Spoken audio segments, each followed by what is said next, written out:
across the UK, on DAB+, on your smart speaker, on your smart TV, and on your side. This is Talk.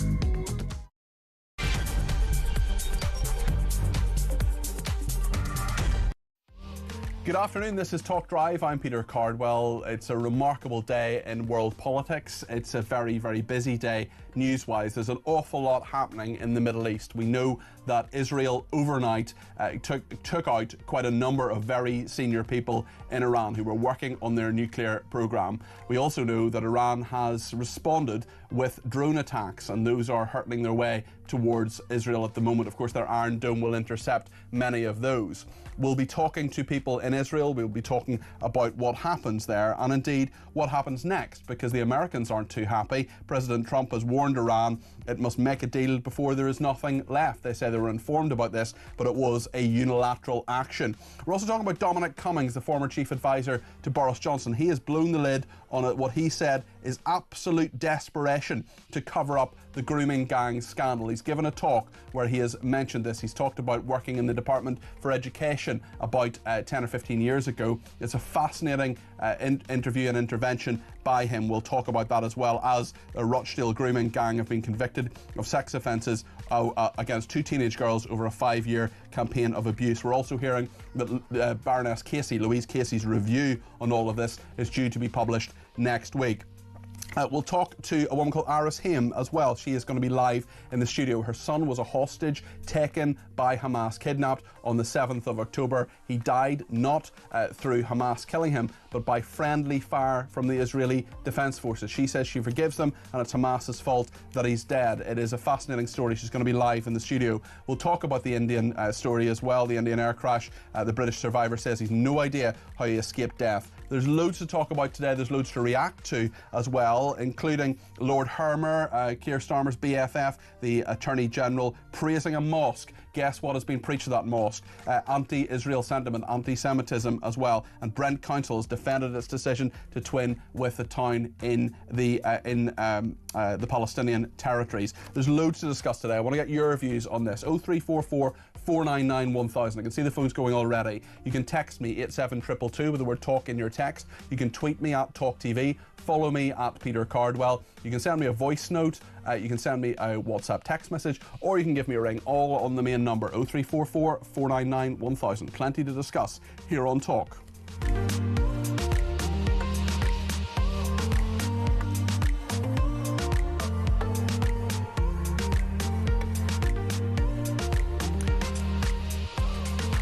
Well, let's talk about what's happening with Iran and Israel. The Prime Minister of Israel, Benjamin Netanyahu, announced the strikes on Iran in a state address this morning. Moments ago, Israel launched Operation Rising Lion, a targeted military operation to roll back the Iranian threat to Israel's very survival. This operation will continue for as many days as it takes to remove this threat. For decades, the tyrants of Tehran have brazenly, openly called for Israel's destruction. They've backed up their genocidal rhetoric with a program to develop nuclear weapons. In recent years, Iran has produced enough highly enriched uranium for 9 atom bombs. 9. In recent months, Iran has taken steps that it has never taken before, steps to weaponize this enriched uranium. And if not stopped, Iran could produce a nuclear weapon in a very short time. It could be a year, it could be within a few months, less than a year. This is a clear and present danger to Israel's very survival. Well, we know that Israel took out, with incredible precision, killed quite a number of senior officials, senior people within the Iranian regime, nuclear scientists, the person who was the head of the armed forces, for example. Tobias Ellwood is with us now. He's a former chairman of the Defence Select Committee, former minister for the Middle East. Tobias, this was apparently a very long time in the planning by Israel, but it's taken the world by surprise in its precision and its brutality. Is that a fair analysis?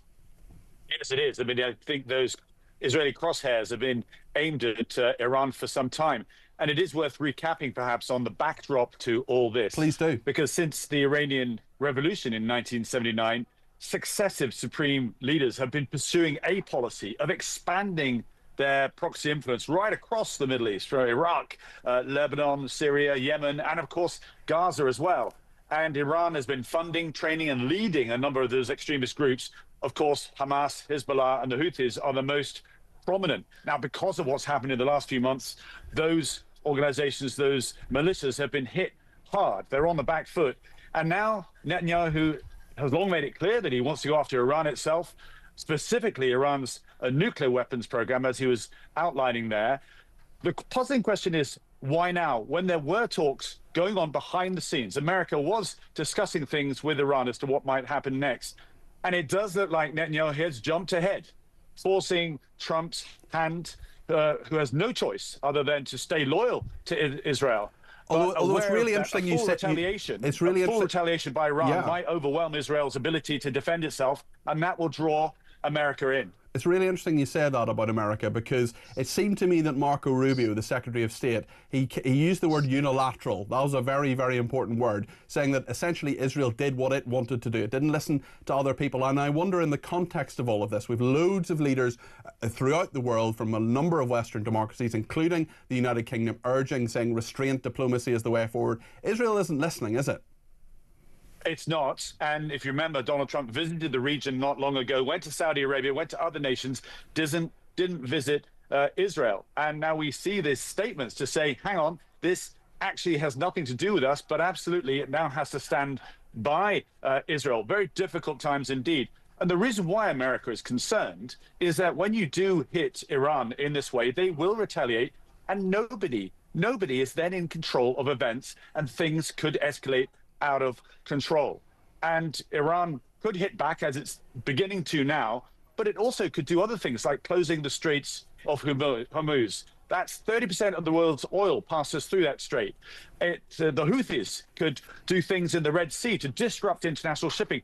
All of that will affect Britain as well as the Middle East itself. So things don't just stay in that region, but ultimately it's about where this all goes next. How will Russia respond, because Russia sees Iran as its ally? So there are concerning advances here, developments. As I stressed, no stakeholder is in control of where things might go. I suspect Netanyahu was doing this because, if you like, there's nobody in the United Nations Security Council, nobody on the international stage that is holding any country back from doing whatever they like. That is the disorder, the world of disorder that we've now entered. Netanyahu doesn't have a strategy. And I think this is the worrying thing. I support Israel. I think we all support Israel's right to defend itself. But if you have no strategy to take battlefield successes towards strategic objectives, all that follows war is more war. But would he not argue, very dangerous times indeed. Tobias, would he not argue that actually this is an extension of the strategy? One is weaken and try to destroy Hamas, deal with Hezbollah in the north, deal with the Houthis in Yemen, and of course they're all proxies of Iran. Iran is next, and there are very senior people that, in Netanyahu's view, needed to be taken out here, and that's exactly what he's done. I mean, surely he would argue that this is the extension of a strategy, and there is a clear goal here, which is to stop those key regional players who would be of a great threat to Israel. Yes, and there is a logic there, only if you control all the events, and you don't. As I say, there are other stakeholders that are involved in the Middle East. The Gulf nations will respond to this in one form or another, and dragging America in too. I suspect that's why Diego Garcia, that deal was signed, because B-1 and B-2 bombers are there just in case Israel went down this road. It's going to set the Middle East on fire. And I stress, is that a strategy? Things have got progressively worse. And if we look at those three militias, they pledge allegiance to God. They're willing to die for their cause. Hezbollah was set up years and years ago, and it's been hit back, and then it regrows, because that's what people do. They pledge allegiance because they hate their enemy so much. So what this does is galvanize support, sadly, for these militias. It doesn't give you, as I say, a long-term stable strategy which will give peace not just to Israel but also the wider Middle East. What does this all mean for people in the UK? Of course, there are many people who have links to Israel. I have a friend, actually, who's in Israel at the moment, who spent all of last night in a bomb shelter with his grandchildren. We know, of course, economically, this will have an impact as well. The price of oil has shot up. That is going to be something that affects people at the pumps. What happens in the Middle East does affect us and is important here in the UK for many reasons, Tobias. Yes, and it's important, I think, to recognize that there are ordinary civilians that get caught up in all this political play, including ordinary Israelis, that every day has to deal with potential attacks from 3 different sides. And we're also seeing the potential now for Iran to respond. And we move away from getting those hostages back. We move away from any form of stability in Gaza. And then there's also repercussions, no doubt, that we'll see in the Middle East, in the West Bank as well. But where this goes, nobody knows. And there's questions for Britain as well. You remember back in October 2014, when missiles and drones were sent by Iran, we stepped up. The RAF was there to help take these down to ensure that they didn't hit Israel. So a question there as to whether we're now going to put forward immediate operational support. A lot has changed, and a lot has changed since then, hasn't it, in the UK approach? There were sanctions earlier this week against 2 Israeli ministers who said some deeply unpleasant things, but certainly that is one of the things in the diplomatic toolbook that, the toolkit, I should say, that Keir Starmer and David Lammy have. On Tuesday, we may well see France recognising a Palestinian state. Do you think the UK government, which is urging calm, what can they actually do to have any form of influence? And could the things that Starmer and Lammy have done already, for example, sanctioning these ministers, actually mean that Israel doesn't even listen to them even more so now?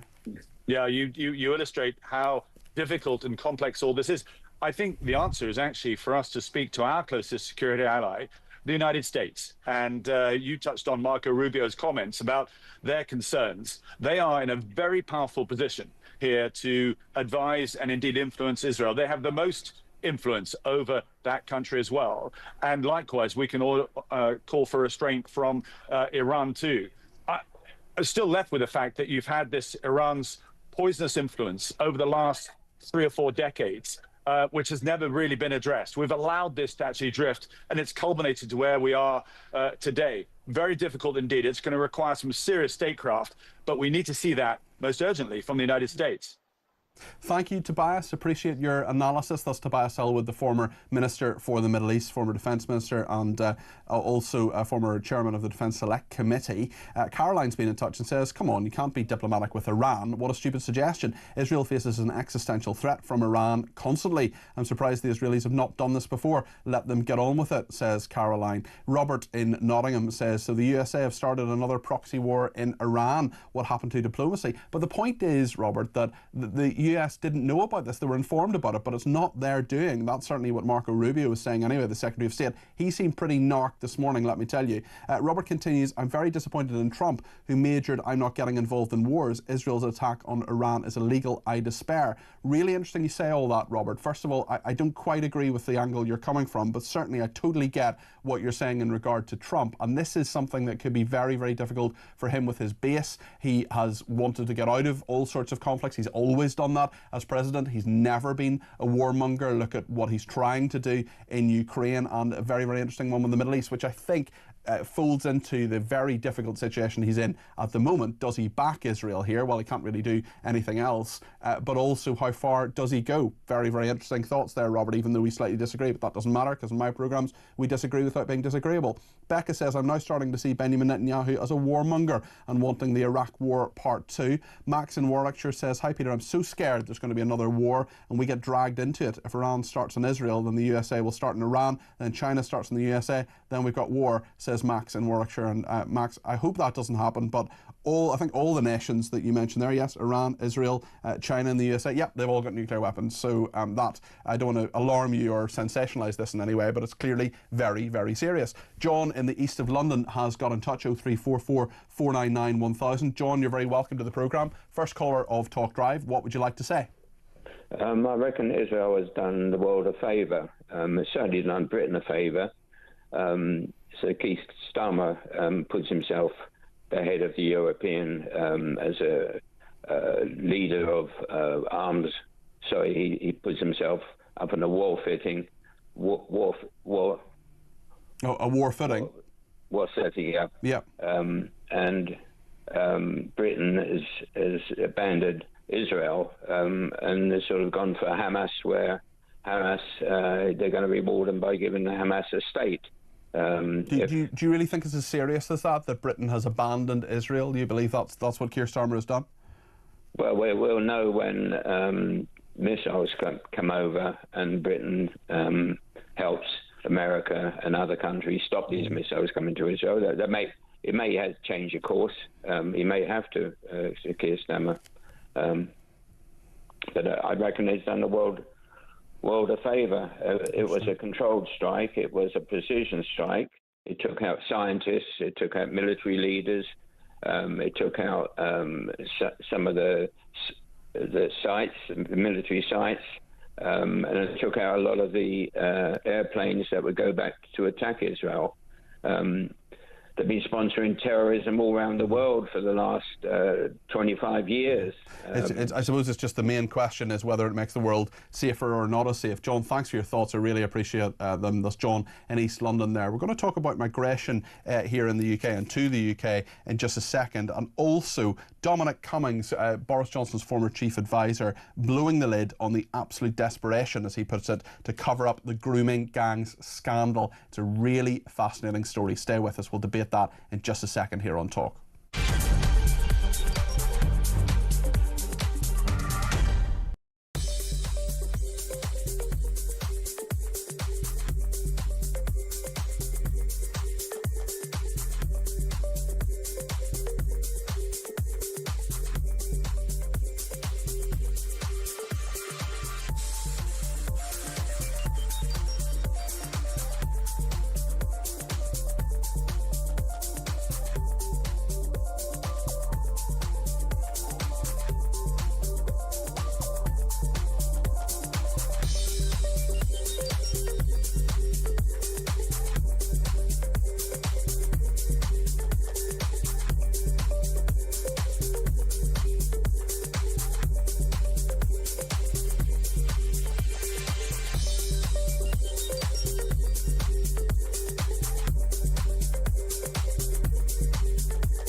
Israel says that it has identified in recent months accelerated Iranian work to weaponize the highly enriched uranium it has already developed in violation of international law and all attempts at diplomacy. And Israel felt that, this is it. The sword is on our throat. This is the last resort. If we do not take action now, then Iran will build a nuclear bomb. And the same Iranian regime that repeatedly threatens to destroy the state of Israel would have the weapons to do that. And that would be a disaster for the Middle East.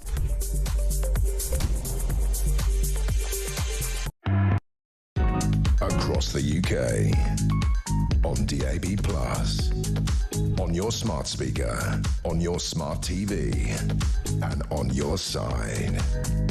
This is Talk.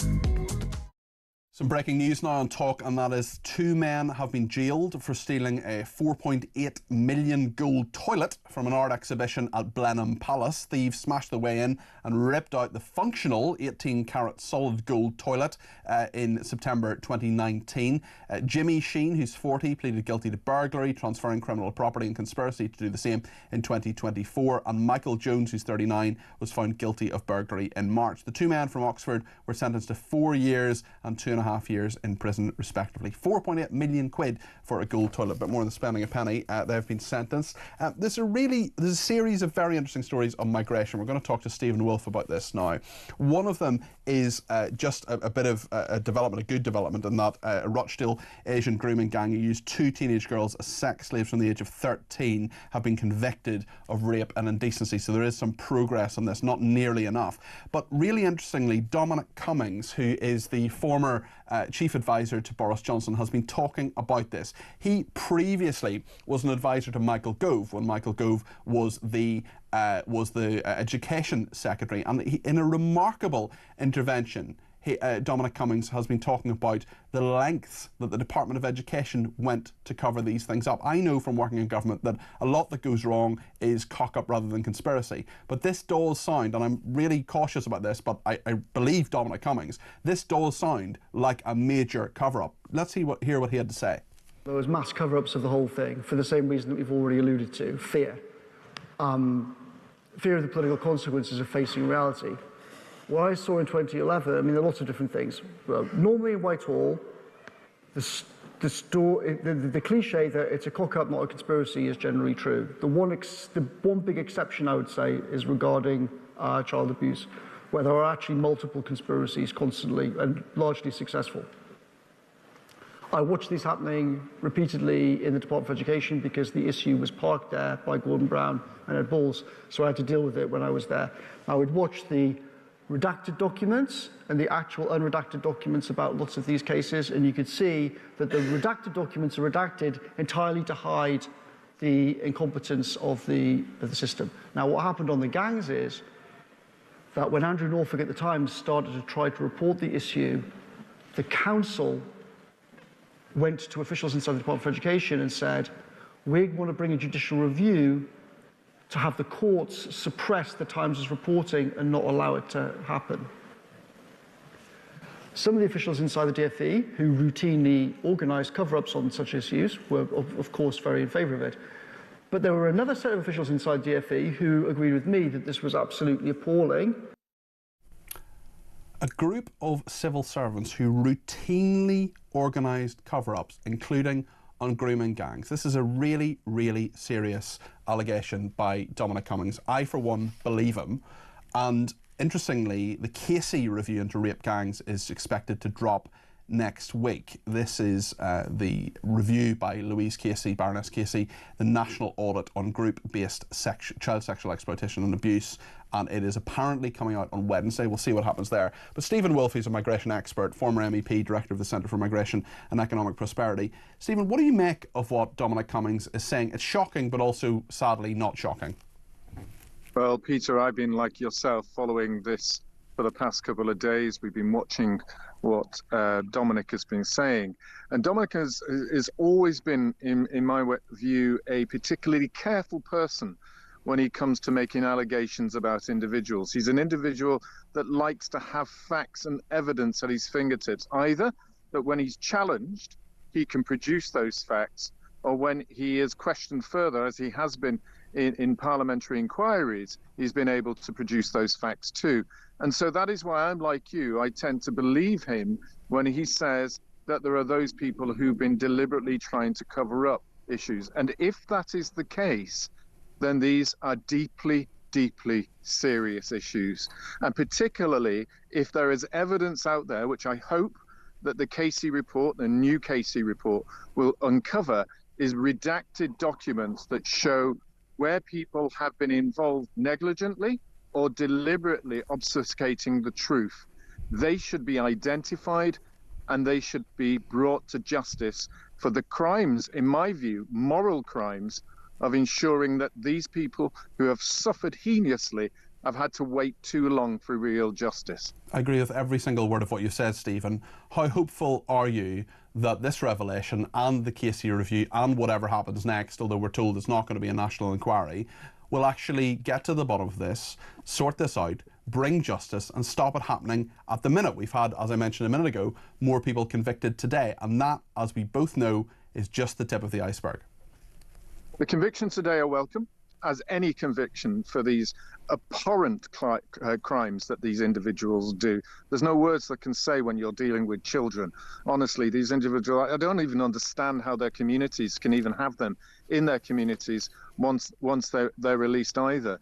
But that's the case. That's the criminal courts. They deal with this. But what we're looking at now is government and officials being charged effectively of hiding evidence that would have helped those people who are looking for real justice in the future.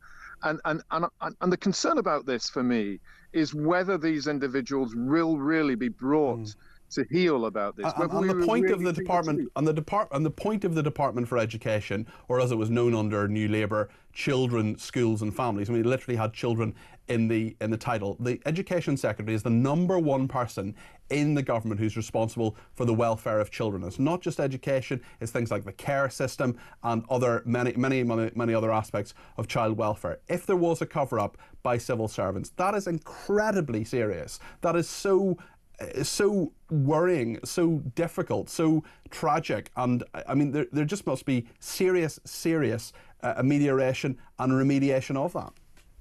Absolutely. You've been a senior civil servant. You've seen what goes on behind scenes, and you know that there is a responsibility within the civil service protocols that they have to be fair and just. And this sort of action, in my view, would go way beyond any efficacy in those protocols. And so they would be facing serious charges of themselves under employment law and the breaches of the civil service code.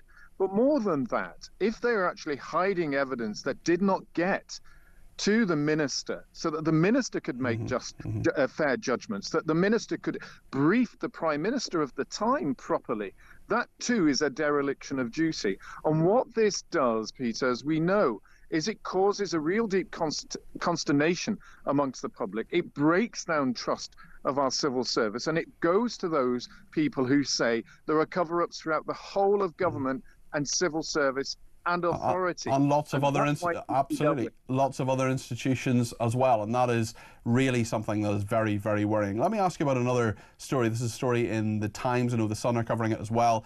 French police chasing migrants into the water with batons and tear gas. This is this morning, as they appear to take a more active approach to small boats following pressure from Britain. There's no evidence that this actually stopped anybody getting on a boat, but it does seem to be certainly action by France which is more demonstrative at the very least in terms of trying to stop this problem. Should we be grateful to the French? Well, I think we should be thankful that they're actually beginning to do something. You know, but mind you, Peter, we've seen this before. We've seen those images when we got the cameras of them in the early morning popping a few of the boats just to show that they've done so. Now they've gone out and chased a few people with batons. What we really want to see from the French, and proof that they're actually doing what they said that they would do with us, is this on a consistent basis. I would like to see the evidence returned in our data that shows how many boats have been stopped before they've got into the water. That appeared and then suddenly disappeared again when I'm doing the reviews. We need the French to be able to prove that they're doing this regularly. And not only that, we need to see the evidence through journalists and the opportunities to see this on the ground. Yeah. If they do that, then we can welcome further action and strong action, which has always been required to deal with this particular issue that we've got at the moment. Stephen, thank you. That's Stephen Wolfe there. He's a migration expert, former MEP, director of the Centre for Migration and Economic Prosperity. Thank you to Rachel. He says, nice to have you back, Peter. Thank you, Rachel. I do not like Dominic Cummings at all, says Rachel, but I have to say I believe him 100%. The truth has forever. It takes all my strength not to say anything. Vincent also says, I don't like the man. I believe him on this matter. Well, Vincent and Rachel, all I would say is that Dominic Cummings made a decision that affected my life profoundly. He made a decision that meant I lost my job when I worked in government. I believe him. I think he is overall a very honourable person in many ways. Obviously, there are many reasons why people don't like him, because of the Barnard Castle incident and many other reasons as well, because of lockdowns and all sorts of other ideas. But on this particular issue, I believe him. I think he's being honourable. I think what he's saying is true. Becca says, if Cummings knew, doesn't that make him part of the scandal? No, Becca, it doesn't actually. I think he was actually railing against it and tried to take action against the civil servants. So even though he's only making it public now, I do hope that he is called as a witness to any future inquiry. Lots on grooming gangs coming into the building. We'll get more on that in a minute, but let's go first to Dan in Liverpool, who's given me a ring on this. Dan, what would you like to say? You're very welcome to the programme. Hello, Peter. I'm really sorry that what I might say might offend quite a few people, but this is the home of common sense and room for dialogue. I genuinely believe we live in a country now where people don't care about the brutality of what's happened to children. You look at what's happened with Hugh Edwards, Jimmy Savile and everyone, and this scandal here. People generally just don't care. I think a lot of people care about Hugh Edwards, especially viewers and listeners to this station. I think a lot of people care about the victims of Jimmy Savile and others, but I agree with you that there is a wider problem here, and there is a serious issue with trust in those kind of institutions, because if the literally the part of government that is meant to defend and safeguard children is actively trying to cover up a rape gang scandal, that is completely 180 degrees against what it's supposed to do, isn't it, Dan? It is 100%. I agree with you there. And I'm just thinking to myself, when elected officials are possibly actively contribution, whether it's through error, neglect or incompetence, years ago we would have called this betrayal. And there seems to be no accountability for anyone. Yeah. You just get told, oh, you're going to step down. Where's the jail? Lessons will be learned, Dan. Yeah, lessons will be learned. No, honestly, I agree with all that you're saying, Dan. Unfortunately, it seems every one day it's lessons will be learned until it's their children. And I wonder how quickly they would have acted if that had happened. Yeah, very, very good point, Stan. Listen, thank you for that. That's Dan in Liverpool. A couple in the Middle East as well. Leslie says, hi, Peter. Trump is with Israel. Why isn't Tobias Ellwood head of our defence? He seems to have all the answers. Unfortunately, the wrong answer.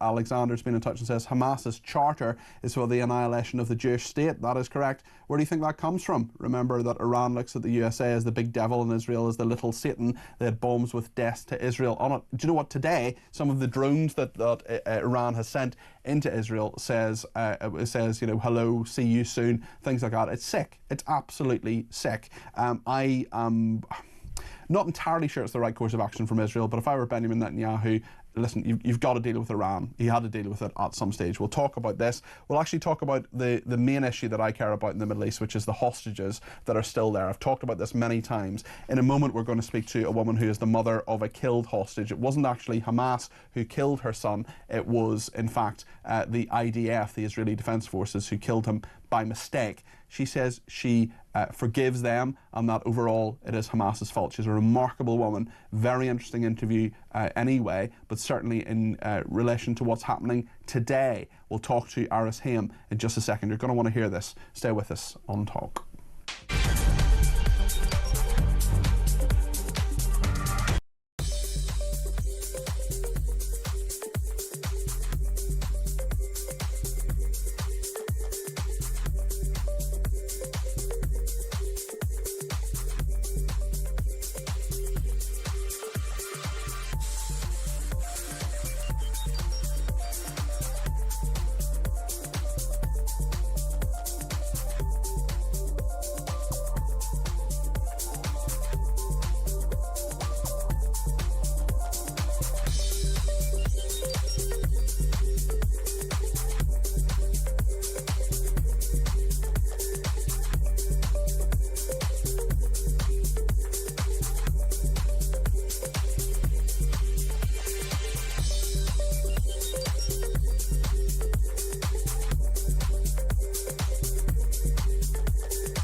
across the UK.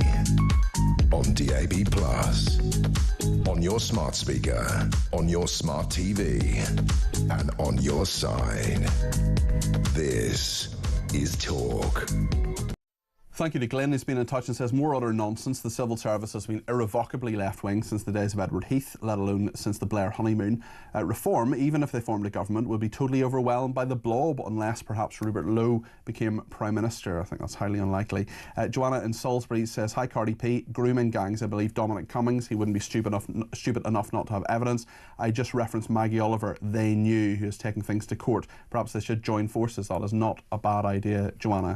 Thank you for all your comments on that matter. I want to go back to the Middle East now and talk about the fact of what is happening today, but also why it is happening, and of course the timeline of events. We've been covering it in great detail here on Talk, and rightly so. I want to speak now to a remarkable woman called Iris Haim. She is the mother of a killed hostage, Yotam. Her son was kidnapped by Hamas terrorists from a kibbutz on October the 7th. We remember, of course, that 1,200 people were murdered, 251 taken hostage, and some of those people are still hostages.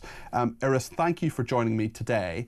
Your story is a remarkable one. I know you've told it many times, but a lot of our viewers and listeners won't be familiar with your incredible courage and actually one of the hardest things that anybody could ever do, which is to forgive a military force, in this case the Israelis, for killing your son by mistake. Can you just talk us through what happened? Hi, Peter. Yes, my name is Iris, and my son Yotam, he was a drummer, a musician, innocent person that was kidnapped in the 7th of October from his house in kibbutz Kfar Aza. He was struggling and surviving under very, very heavy conditions and terrible conditions for 65 days. And after 65 days, he, together with 2 other hostages, managed to escape Hamas captivity. And for 5 days, they were trying to reach Israeli army. They were alone without their captors, and they managed to find food and not to be killed. After 5 days, that they left a lot of signs that the Israeli army couldn't understand. They arrived in front of the army and were shot. My son Yotam was wounded first, and then after a while, it was a real terrible mistake that a soldier that didn't hear the commander that said, stop firing, this soldier shot and killed Yotam. And after a few days, I heard about these soldiers that they cannot continue fighting and they are broken, and that in the army people are angry on each other and blaming each other about that mistake. There was a lot of anger in Israel as well, more widely as well, but you stopped that. You did something pretty remarkable through a WhatsApp voice message that you sent those soldiers. Tell us about that. Yes, because I think I sent to these soldiers a voice message that I'm saying there that we love them and we want them to come to our house. We want to hug them. We want to tell them that we are not blaming them and we cannot judge what they did because it's a war and we don't know. They were for sure also under attack. We didn't know exactly what happened, but that's what was important for me, that our soldiers, and when I say ours, we live in a small country, very small, and most of the soldiers, their families, they can be sons or daughters or friends of us, because each one in Israel knows each other. We know each other. We are so little there. But Iris, it is remarkable that you did that. There are so many people who would say that they may accept all of that intellectually and say, look, this was a mistake and there was a problem and it shouldn't have happened. But for you as the bereaved mother who loved your son so much, to reach out to those soldiers, to say, don't worry, it's okay, we're with you. And the blame actually in your mind is not with them, it's with Hamas terrorists, isn't it? Yes, I said that it's not your fault, it's all the Hamas fault, and you must continue fighting, and don't think that if you are shooting, you will kill another hostage. You must continue fighting because this is what you need to do for protecting Israel. We are in a life that we were in a life-threatening. We are in a life-threatening war. That's what I feel. That if we will not continue fighting, then Israel will not, maybe will not be. So, I know you're in the UK at the moment, Iris, but of course you have many friends and relatives back in Israel. Clearly, they're reacting to what has happened over the last not even 24 hours, really the last sort of 12 or 16 hours in regard to the attacks on Iran and the drones that are coming. I was speaking to a friend of mine who's in Israel at the moment with his grandchildren. He has been in a shelter overnight, and this nightmare for the people of Israel and the wider region, all the humanitarian crisis in Gaza, it continues, doesn't it? It what? It continues. I arrived yesterday here, and in the morning I had to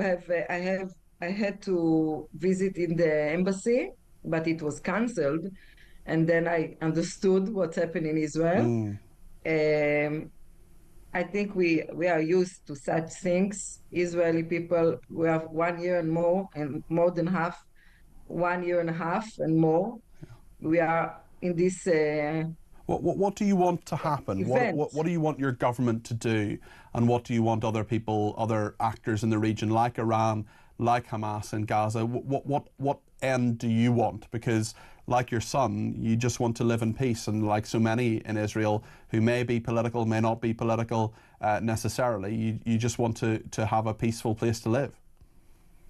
I'm not a political person, and I don't know what I want from the government. I want from the government maybe to, I don't know exactly what I want. Everybody, like you say, want the hostages to come back.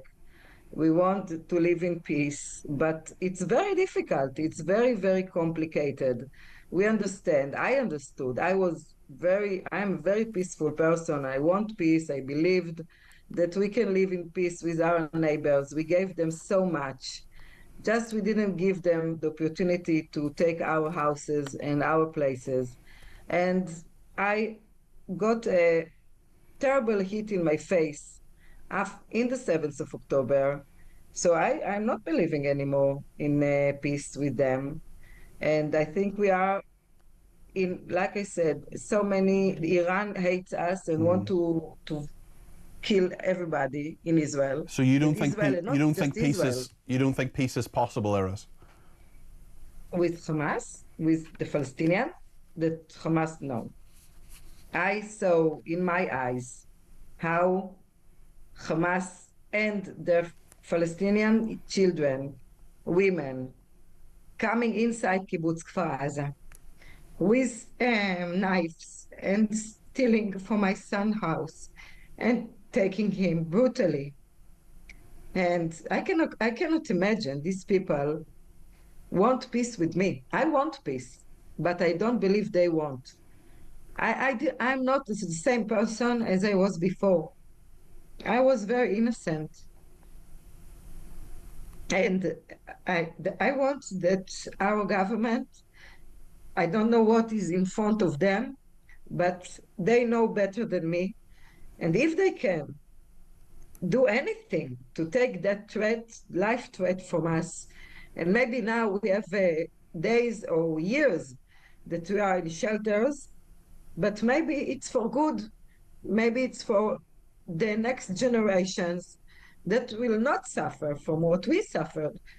I think we must show the world that if somebody will hurt us, we will be very strong against them. We are not trying to make war with other countries. We want to live in peace. But we know that there is a very, very huge threat on us. Iranians, they say it all the time. And there are still 53 hostages for 1.5 and more a year and plus that not coming back. And this must end. This must end. I hope that this operation now maybe will change something and the Hamas will give back the hostages. Iris, thank you for talking to me today. Iris Heim there, really appreciate your time and your honesty and your remarkable forgiveness as well. It's an incredible life that you've lived and the things that you've had to deal with there. That is a mother who forgives the Israeli army for by accident killing her son. It's really interesting as well hearing Iris's views there about her hopes or pessimism really about peace in the Middle East, especially in regard to what has happened in the last 24 hours. It's a remarkable, fast-moving story. We will, of course, bring you the latest in terms of the developments, but we hear a lot about military hardware, about drones, about bombs, about evil people in Iran who have, head of nuclear programs who've been killed. What we need to remember is that there's so many real-life stories on all sides of this. The humanitarian crisis in Gaza, the fact that there are not just stories like Iris's, but people who are still waiting for their hostages who are alive to come home, the absolute devastation that has been racked in this region, and what happens next. We'll talk more about that as the programme goes on, and I want your thoughts on all of this. And thank you to Jason in the Lake District, who simply says, what a wonderful lady, in regard to Iris Heim there. We're going to talk about a story closer to home now in a minute in regard to the British survivor who was flying to Gatwick. He says he has no idea how he escaped death. We're going to talk to a former cabin crew manager in regard to how on earth this man may have escaped death when 241 other people on that flight and many others on the ground did not manage that. Stay with us here on Talk.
They're in this sort of death spiral by which they put up taxes, which reduces growth, which means that they've got to borrow more money, which means that the amount of interest they're going to pay on the borrowing goes up, which means they're going to raise taxes, and it just goes round and round and round in a circle. The economic numbers for April alone, the economy contracted by 0.3% in 1 month, and also we've seen those job numbers, really tanking with, I think, unemployment amongst young people in my constituency up a sixth just since the general election alone.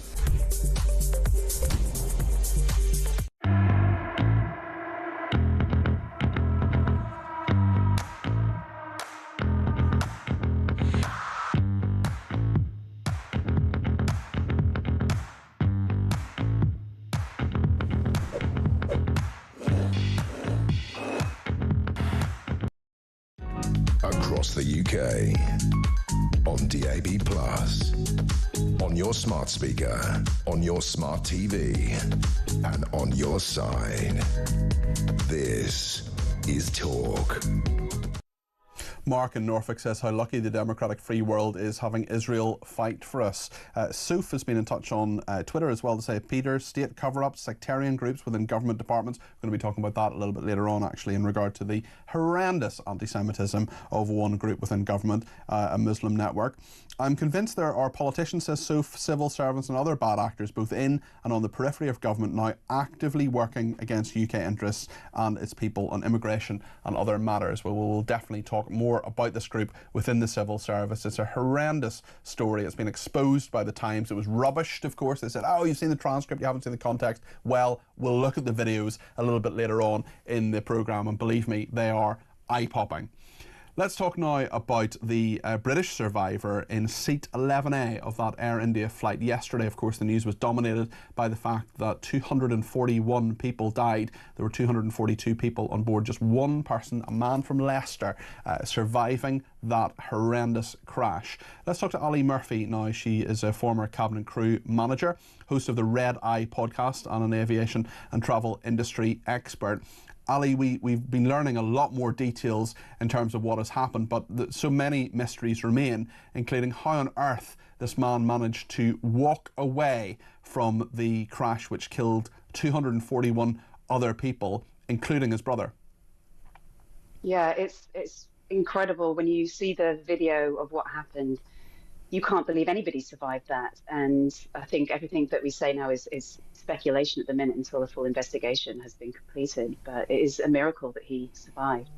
Yes, it certainly is. When you're in a difficult situation, even if it's just a problem or a much more minor problem that is happening, what can cabin crew managers, what can pilots actually do to deal, what sort of protocols are in place when things go wrong? Because this happened so incredibly quickly, didn't it? And there will have been such a short time to actually react. I think that's kind of what it is. I think it was only 30 seconds after impact, after takeoff, that there was the impact. So, you know, we train and train every year. The cabin crew train. We get tested every year. We get tested before every flight. There's questions you have to answer before you're allowed to fly. And the pilots are saying it's such rigorous testing. It's hard to know what to do in emergency situations because everything is so different, and you're just going on a base of things that happen in the moment. But training does kick in. I think in the case of this flight, there was so little time.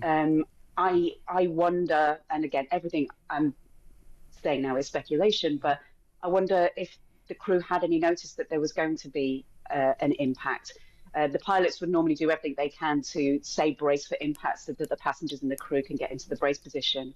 I don't know if that happened, and I'm hoping that there'll be more answers just for the comfort of the family and friends of the people who didn't make it. We train. There's so many videos flying around social media, and I don't want to amplify anything that's wrong, but clearly there have been issues with Air India in the past. They had a big rebrand 2 years ago. There have been problems with them, not necessarily in regard to their safety record, but certainly in regard to many other aspects. I just wonder when the lessons do come out of this, when the black boxes which have now been recovered are analysed. I mean, that is a very lengthy process, isn't it, to find out exactly what happened. And it's not just about the sort of headline, it's about lots and lots of different metrics, isn't it, in regard to exactly what went wrong in a number of ways. Yeah, absolutely. And from every incident that happens in history, we always learn something new, and procedures are changed and switched so that we can learn from what happened in the past and hopefully not have anything like this again. We'll have to just wait and see what the black box says as to what happened and whether it was a fault from the airline, the aircraft itself, or any human error. But we'll have to wait and see until we get those details. But the scenes that we're seeing they're tragic. And what we need to remember in all of this, while we watch this, almost like we're watching a movie, is that these are real people. These are real families. There are children and mums and dads, and there were people waiting at Heathrow Airport for their family members to turn up. There's a crew in London right now who were supposed to take that plane back, and their colleagues have gone.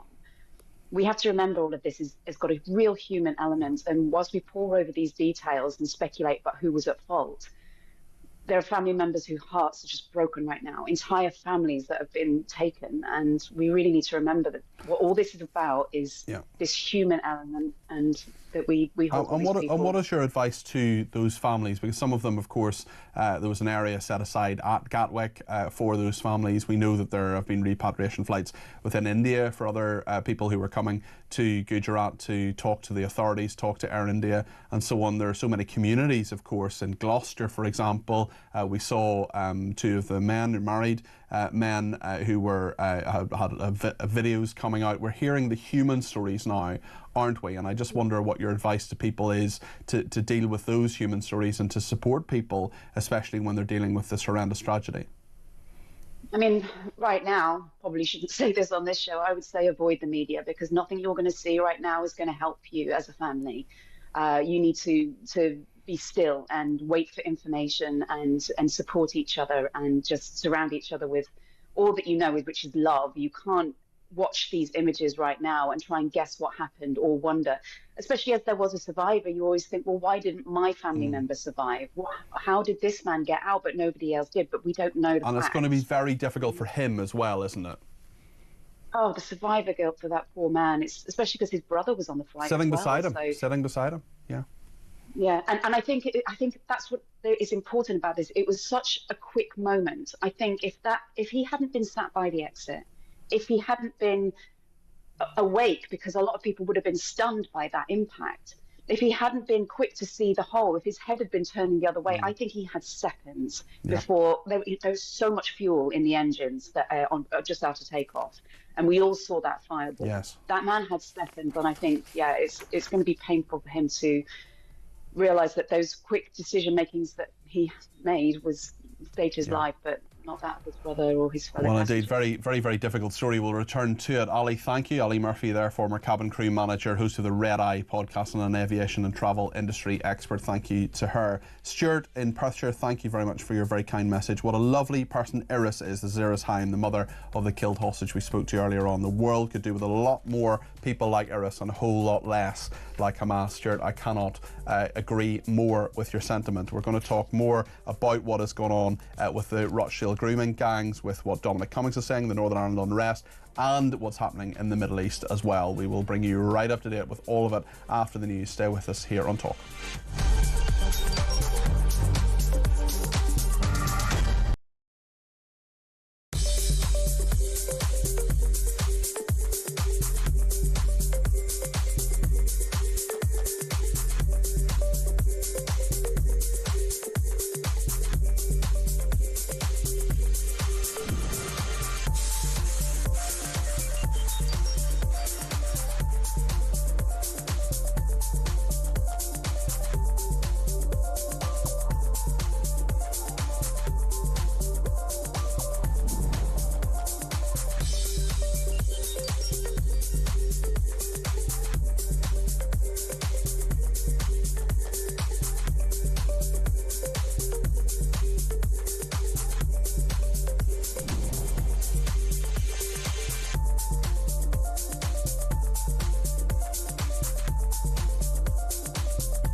across the UK. On DAB+, on your smart speaker, on your smart TV, and on your side. This is Talk.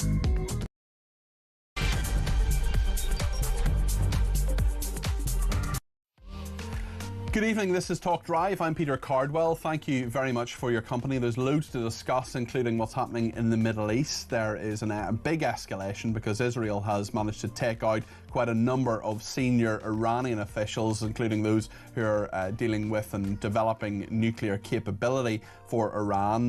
Lots happening there. We'll bring you up to date with that. We'll also talk to Deanna Davidson in a second, the former Conservative MP, about the Rochdale grooming gang members who've been convicted of assaults against two teenage girls over a 5-year campaign of abuse. There are also incredibly serious allegations from Dominic Cummings, the former chief advisor to Boris Johnson, in regard to who knew what when in government, including in the education department. We'll talk about rioters in Northern Ireland, a fourth night of unrest, including in the town nearest to where I'm from, Portadown. We'll talk about as well the Starmer accused of using a private school VAT raid to house illegal migrants. There's lots more to come as well about civil servants discussing vile ministers and insidious Israeli influence. Guess what? We were told it was all lies, and then the video emerges, and as night follows day, you have these extremist Islamists who are talking, who are spreading their lies and their hatred to other people within the civil service. It is absolutely disgusting. A mosque praised by Lord Hermer as well, Keir Starmer's best mate, who is the Attorney General, warned over what? An anti-Israeli sermon. There's so much anti-Semitism. We're told it doesn't happen. We're told that everything is fine. It absolutely isn't. We'll get a sports update this hour as well. So loads to discuss. I want to make sure that you get your voice on the air as well. 0344 499 1000 is the number to call. You can text me 87222 with the word talk in your text. You can tweet me at talkTV. Follow me at Peter Cardwell. You can also send me a voice note, send me a WhatsApp text message, or give me a ring on the main number 0344 499 1000. Lots to discuss here on Talk between now and 7. Stay with us.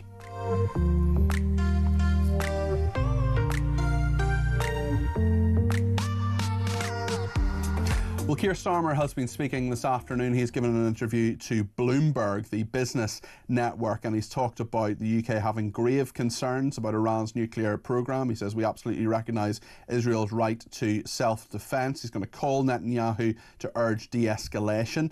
He has talked as well about NATO and defence spending, signalling he will back the 3.5% goal, that is, of GDP of what the country makes.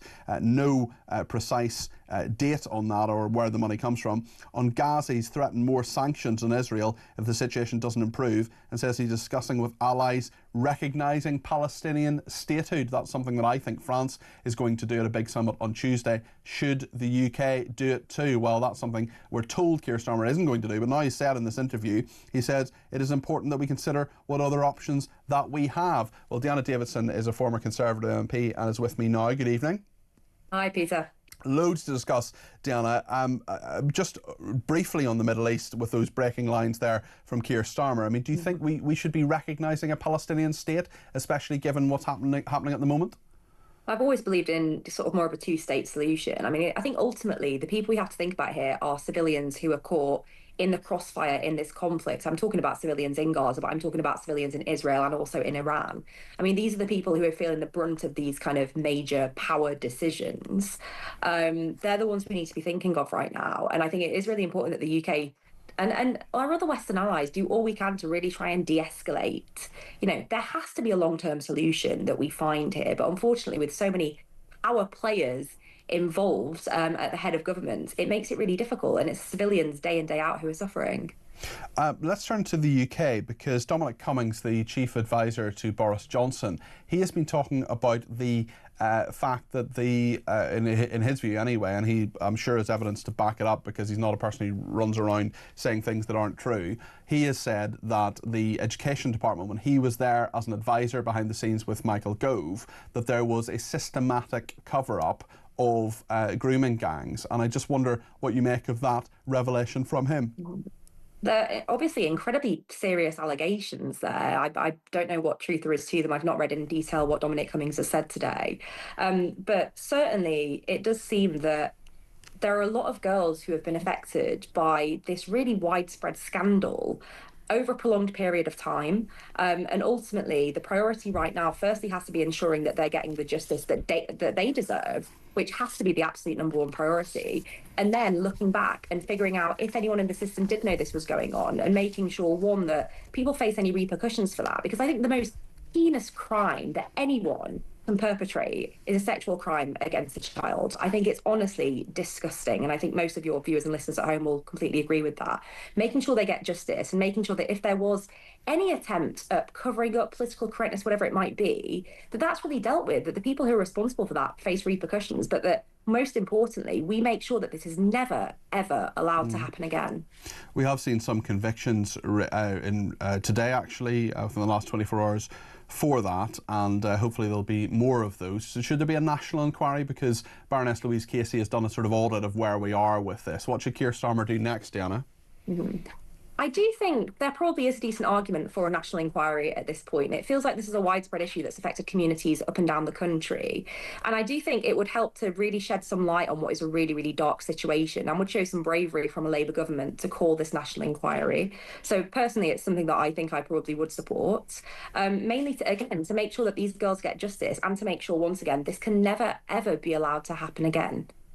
We've just had some breaking news. Israel has launched a fresh wave of attacks on Iran. The Israeli Air Force says in a post on Twitter it is continuing to attack missile launchers and infrastructure in Iran. We'll of course bring you the latest on that, and bring you any further updates that we have. We're talking about it throughout the show. I just want to turn to Northern Ireland, actually my part of the world, and actually my local town. I went to the school, Portadown College, and masked youths in Portadown, in that town of about 60,000 people or so, launching masonry at riot police as a week of disorder has continued. This has happened in many parts of Northern Ireland, places like Ballymena, Larne and others. Of course, there has been some coverage, but I just wonder, the government doesn't seem to be taking it quite as seriously as they did other rioting and other disturbances, for example in Salford in the last few days, over the last summer as well. Should we be taking more notice of this, do you think, Diana? I think we need to, and I think that, you'll know this better than me, Peter. I think there has been quite a long-term problem of Northern Ireland actually not getting the coverage that it really deserves for things that are happening in local communities, political situation in Northern Ireland. I used to host a show on a rival channel, which we speak not of, and we had Arlene Foster, who was fantastic at really shedding light on the realities of Northern Ireland, because Northern Ireland is an integral part of the UK. Of course, it's an integral part of the UK, and yet gets none of the publicity, coverage, attention that it really deserves. There's a lot of challenges in Northern Ireland, but there's a lot of really fantastic people who appreciate being part of the UK and really want to play their part in their communities and in the wider nation. So I think it does need more more coverage. But I'm curious to ask you, Peter. I know this is not how interviews usually work, but how does it feel for you seeing that in your hometown? Because it must just be awful. It's grim. I mean, I grew up around. I remember being around 16 and 17, and there were horrible times around a particular parade which was going through the town at a place called on the Garvaghey Road from a church called Drumcree Parish Church, and I thought those days were over. The thing is now that a lot of this seems to have been sparked by not sectarianism, not Protestants and Catholics, but actually because of racism, and there are clear worries about immigration. They're perfectly legitimate worries. There was a peaceful vigil in Ballymena earlier in the week, but that spilled over into violence, and that is a really, really concerning thing. And I think that many of the big issues that are affecting Northern Ireland are very similar issues to the rest of the UK. And I do think that there is, sometimes understandably, but there shouldn't be, a sort of off switch that when people hear Northern Ireland, they suddenly just think, actually, it's not that important. Well, it is. I mean, we saw what happened in Salford earlier this week. We've seen what's happened over the last few days. Hopefully it will calm down, but we'll see what happens over the weekend, certainly. And I'm really glad that you take an interest. And you mentioned Arlene Foster there, no stranger to this programme, who is not exactly on my page politically, but nonetheless someone who has really stood up for Northern Ireland, both as First Minister and indeed since then. Diana, maybe I can talk to you about back here in actually the courts earlier on today. Keir Starmer accused of using private school VAT raid to house illegal migrants. Just talk us through this story. So this was a story where VAT on private school was introduced, and the rationale was we charge the posh rich schools in order to put more funding into teachers for more deprived schools and other state schools. That was the entire rationale of the policy. Whereas now, Keir Starmer is claiming that actually the money that's been raised from this policy is being used to build more council housing. Similarly, the amount of money that was supposed to be raised from this policy is much depleted because a lot of these private schools are actually closing. There's more kids going into the state school system and obviously taking up the resources that they deserve in that state school system. So this policy is an absolute mess. And I think it is a clear example, unfortunately, from this Labour government of the real politics of envy. Politics of envy, a spiteful policy. And the kids that are the most affected by this are, one, the children in the state schools whose class sizes are growing as their private school peers come into their classes. And two, the kids at the private schools whose parents are more on the periphery, maybe kids who have scholarships or bursaries, who, if they get removed because of the lack of fee income, can no longer afford to go to those schools, or whose parents simply can't afford the additional, X £1,000s to pay for them to go to private school. Now, I went to a private school. I was a scholarship girl. I was really, really fortunate. But what I know is a lot of the kids at my school, their parents weren't the kind of rich and famous folk that you would expect to send people to a posh private school. They were regular grafters who maybe owned their own business and really wanted to do right by their kids and send them to the best school possible using every bit of resource they had. Absolutely. And they're the ones who are affected You're by absolutely this. right. And there are a load of viewers and listeners to this programme and to this network who are the grafters, are the backbone of this country, people who take on the second jobs, take on sometimes, I spoke to someone a few months ago who had 2 jobs and took on a few extra Tesco delivery shifts at the weekend. I spoke to a head teacher recent in the last year or so who said, look, there are a load of kids, they never go on holiday, they have holes in their shoes, but their parents are so determined that education, and a good education, you can obviously have a very good education in the state system. I mentioned Portadown College there, I had a very, very good state education, but I was lucky. Not everybody is in an area where you can have a really good state education, and this is not going to affect the super rich who can afford to go to Winchester College at 60 grand a year like Rishi Sunak. It's going to it's going to affect people who are really struggling, and that 20% difference is going to make a huge difference, isn't it? Yeah, and the bit that's being missed here as well is there is an awful lot of private special educational needs and disability provision. And these are the kids being hit. It's not the kids of the rich parents who are being hit by this policy. It's the kids who probably need that support the most. And I think this is honestly the most spiteful, dangerous policy that Labour have put in place since they came into power. I really hoped, based on the reformed figures, that they would actually reverse this policy, because it's not raising the money that they thought. And now they're claiming that the money is going into something completely different. So at some point, either they fibbed about the intention of this policy, or they're trying to kind of double count money on the books. Politicians not telling the truth, really? Neither of those is good as it, Peter, to be honest, coming from a government that claims to be a government of integrity. Politicians not telling the truth. Whatever next. Let's talk about another politician, Darren Jones, the Chief Secretary to the Treasury. He's sort of Rachel Reeves' representative on earth. He talked about migrants on BBC Question Time last night. Just let's have a look at what he had to say. And when you see that the majority of the people in these boats are children, babies and women who have been... No, they're not. No, they're not. No, you have got to take... No, look, I get this is... North of 90% of them are adult men. Let me be... No. Well, he was interrupted there, Darren Jones, by Zia Youssef, who was, of course, the chairman of Reform Now, head of their Doge unit. I mean, you have a senior government minister, a member of the cabinet, who is insisting incorrectly that the majority of people in boats are children, babies and women. I mean, that's just factually wrong.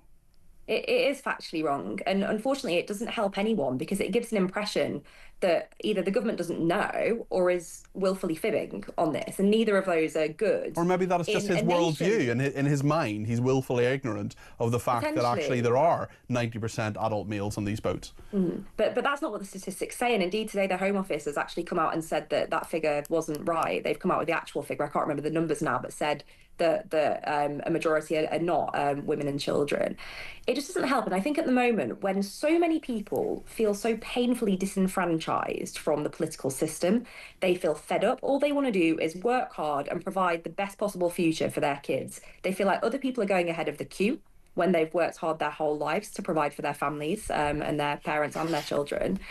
It just doesn't help, does it, right now? And I understand why people are peeved off I really do. And so I just think it was an odd misstep from Darren Jones. He's usually very, very slick, you know. He's meant to be in charge of the figures. He's meant to know the statistics. He's meant to be, you know, someone who can count, and he can't count. Yeah, it was a huge. I'm going to give him the benefit of the doubt and say misstep. I hope he affords a correction. I think he should, and I think actually, for the sake of his reputation and the government's reputation on this, he should. The fact the Home Office have come out with a correction, you would think that he would have the pride and decency to do so himself, but time will tell. And Deanna, thanks for saying peeved off, which is an Ofcom compliant way of expressing your views and all of that. Thank you very much indeed. That's Deanna Davison there, former Conservative MP, former Government Minister as well. Thank you to Trevor, who says, afternoon Peter, so glad you had Ali Murphy on from the Red Eye podcast. She knows her stuff. Also, advice to everyone, watch the safety demonstration on a plane. People always ignore the cabin crew when they're doing this and are on their phones and reading magazines, says Trevor in Harrow. Trevor, do you know what? There was 1 year when I worked at the Northern Ireland office, so in government, there are 2 offices. There's one in Belfast, one in London. I went back and forward 2 or 3 times a week sometimes. I think it's something ridiculous, like 85 flights in one of the years. I had to. That was my job. I had to be essentially in 2 places at once. I watched the security demonstration every single time. I could basically give you the security demonstration on Aer Lingus and BA flights, and do you know what? I'm glad I did, because usually nothing goes wrong, but at some stage it might. Sean says recognising a Palestinian state right now is legitimising Hamas. Labour won't be able to resist as the majority of its MPs and members support them, says Sean in Bridlington. Will be really interesting to hear what Keir Starmer actually does on Tuesday. There's a big summit about that. He has also reiterated this afternoon the need, he says, for de-escalation and a diplomatic resolution after Israel strikes on Iran. That is in a call with Benjamin Netanyahu, the Prime Minister of Israel. I think Benjamin Netanyahu is going to say, thank you very much indeed, Sir Keir. I will do what I want to do. We'll talk more about this with Nicole Lampard, who's a journalist who covers issues in the Middle East and indeed anti-Semitism here at home, amongst many other things. There are a number of really, really worrying stories, including civil servants who have a Muslim grouping within the civil service that are being, guess what, anti-Semitic and anti-Israeli. We were told this was all nonsense. Then the videos came out. We're going to play you one of those in just a second.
They're in this sort of death spiral by which they put up taxes, which reduces growth, which means that they've got to borrow more money, which means that the amount of interest they're going to pay on the borrowing goes up, which means they're going to raise taxes, and it just goes round and round and round in a circle. The economic numbers for April alone, the economy contracted by 0.3% in 1 month, and also we've seen those job numbers, really tanking with, I think, unemployment amongst young people in my constituency up a sixth. just since the general election alone.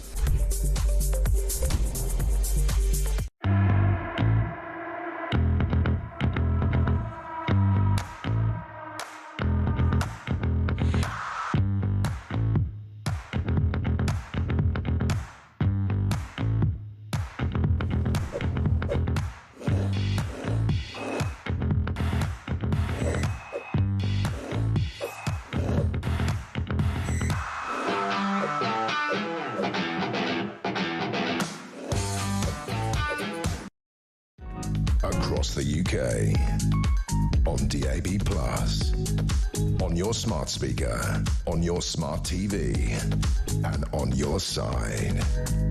This is Talk. I want to talk to you now about a lovely man who was part of the civil service Muslim network led by a civil servant called Sami Rahman.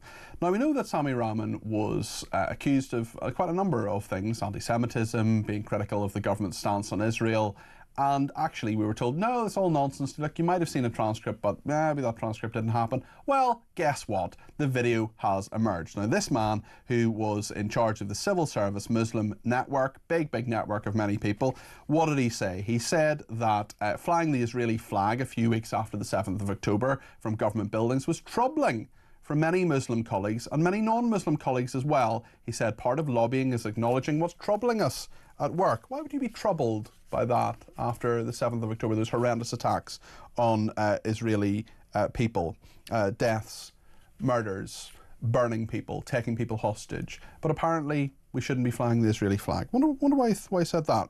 He told staff the Israel lobby has an insidious influence on British politics, which, like, that's widely regarded as an anti-Semitic trope, is the perhaps legalistic way that I will say that. He told the meeting about a documentary on Al Jazeera about Labour. He told people that the Palestinians, they see beyond warfare and occupation and land theft. This is a fight between good and evil, between God's people and those who are opposing that. He claimed Zionism meant ethnic cleansing of anyone who is non-Jewish.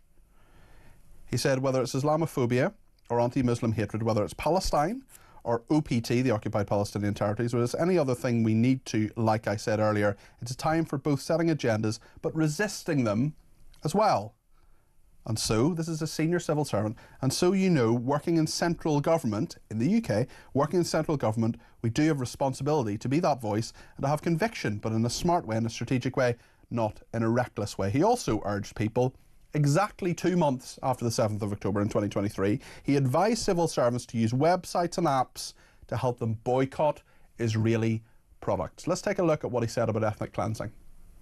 He's a nice man, but he's still a liberal Zionist as far as my understanding goes. And for those of us who are on call, I'll assume you're all Muslim, so I'm not meaning to be disrespectful to anyone who isn't, but or specifically Jewish colleagues. Zionism, by its very definition, right, in its manifestation, the manifestation of Zionism, as we see on the ground, is the ethnic cleansing of anyone who is non-Jewish, right? If you want a homeland for Jewish people in the land of Palestine, the Palestinians who are not Jewish would need to be ethnically cleansed, right? And how that manifests on the ground, as we've seen for decades, bombing, killing, blockade, right? Starving them to the calorie, in their own words, right? Calorie counting their food that goes in, blocking millions of people from food, water, electricity. This is the manifestation of it. So it's a form of racism. So therefore, even the most liberal person who is still Zionist, they would to some degree fall under that spectrum of having to agree with that, right? Unless, of course, they're Jewish anti-Zionists, which of course is increasing, especially with younger generations. Nicole Lambert is a journalist and joins me now. He's just an anti-Semite, isn't he? I think so. It's hard to say what someone makes an anti-Semite. It's something that I kind of ponder myself, that actually the commandant of Auschwitz, he would say that he had nothing wrong with Jews himself. So he obviously was the biggest mass murderer of Jews in the world ever in history, but still didn't consider himself an anti-Semite. But this person certainly is spreading anti-Semitic conspiracies, including just, what we just heard him say there, in terms of Zionism and ethnic cleansing, which is patently not true and ridiculous to say to clever people that are civil servants, in that there are 2 million people who aren't Jewish who live in Israel. So it's a really bad form of ethnic cleansing if that's their intention. In opposition, Jews have been ethnically cleansed out of almost all Muslim lands. And part of that reason is because of this hatred that they have towards Jews. It is remarkable that someone who is in this position, he's head of this network within, he's now under investigation and has been suspended, but he is someone who has been in a senior and influential position, is spreading this hatred, spreading these lies to civil servants, doing this on your dime and my dime, the taxpayers' dime, because when they're taking part in these video calls, they're being paid for by you and me. I just want to actually just play one more clip about what Sami Rahman said about flags. Let's play this. Well-being is acknowledging what's troubling us at work, right? And so some of the complaints and the grievances I've heard from colleagues is not just in comms, but even okay. So where was I? I mean, I can't go over all of them because not all of them would be suitable to read out, but certainly when people go into the office, right, their place of work, certain flags atop buildings, what those flags represent for different people and what that brings into mind. That has been troubling for many Muslim colleagues and many non-Muslim colleagues as well who I've spoken to. That's something you raise within your own departments and you question, right? What do you make of that, Nicole? I'm not sure whether he's talking about the Israel flag or the British flag. He's talking about the Israeli flag, yeah. Yeah. It's it's ironic that he's talking about a Zionist lobby when he's someone who's in the heart of government, who is very much an Islamic extremism lobby. Israel is our ally, and I think that upsets some people, but it's our ally because it's a Westernized democracy in a place that is unfriendly towards the West. So some people that have an agenda have a problem with that, and he's one of those people, and he's far from the only person like that. There's a lobby like that going on in the BBC that is angry that the BBC isn't calling the war a genocide. There's lobbies like that going on in the NHS, in the education unions. There's lobbying like that going on all over the place, and that is what's really frightening, to be honest. I do wonder, speaking of people being offended by flags, I'm coming from Northern Ireland, I know all about it. Sami Rahman, I do wonder if he cares about the people of Brent, for example, who have defended, their council has defended the decision to twin with Nablus in the West Bank. I wonder whether he feels people in Tower Hamlets who have seen many, many Palestinian flags flying, an offensive flag to some people, a symbol of solidarity for the others. I wonder what he makes of that as well. This is so one-sided. It's within the civil service. Rightly, he has now been suspended. But for such a long time, the Times newspaper, which is on very good reporting on this, was told, oh no, you haven't got the full context. Well, now they've got the videos and you can see it as clearly as day. And there's so much obfuscation, isn't there, Nicole? There's so much that we're told, actually, well, you haven't got the full context. Really, it's not that big a deal. When it is, we can see it as clearly as day. These are civil servants being told on our dime very, very hateful things. Yeah, the ironic thing is you had to have a video for them to finally take action, because otherwise, even though they had transcripts of it, they were gaslit into saying, what you thought you heard wasn't true. And this person was protected not only by the civil service, but by his union as well. That's right. And it points to a problem. And one of the problems is that they're not openly anti-Semitic in that they're not openly saying Jew, but the word Zionism covers all of the anti-Semitic tropes there. And we heard some of them, in terms of Zionist lobby and power. And then later on, I don't know if you're going to play the video, but there's a video where he's talking about good and evil. And on that side, he's talking about Hamas as the good side.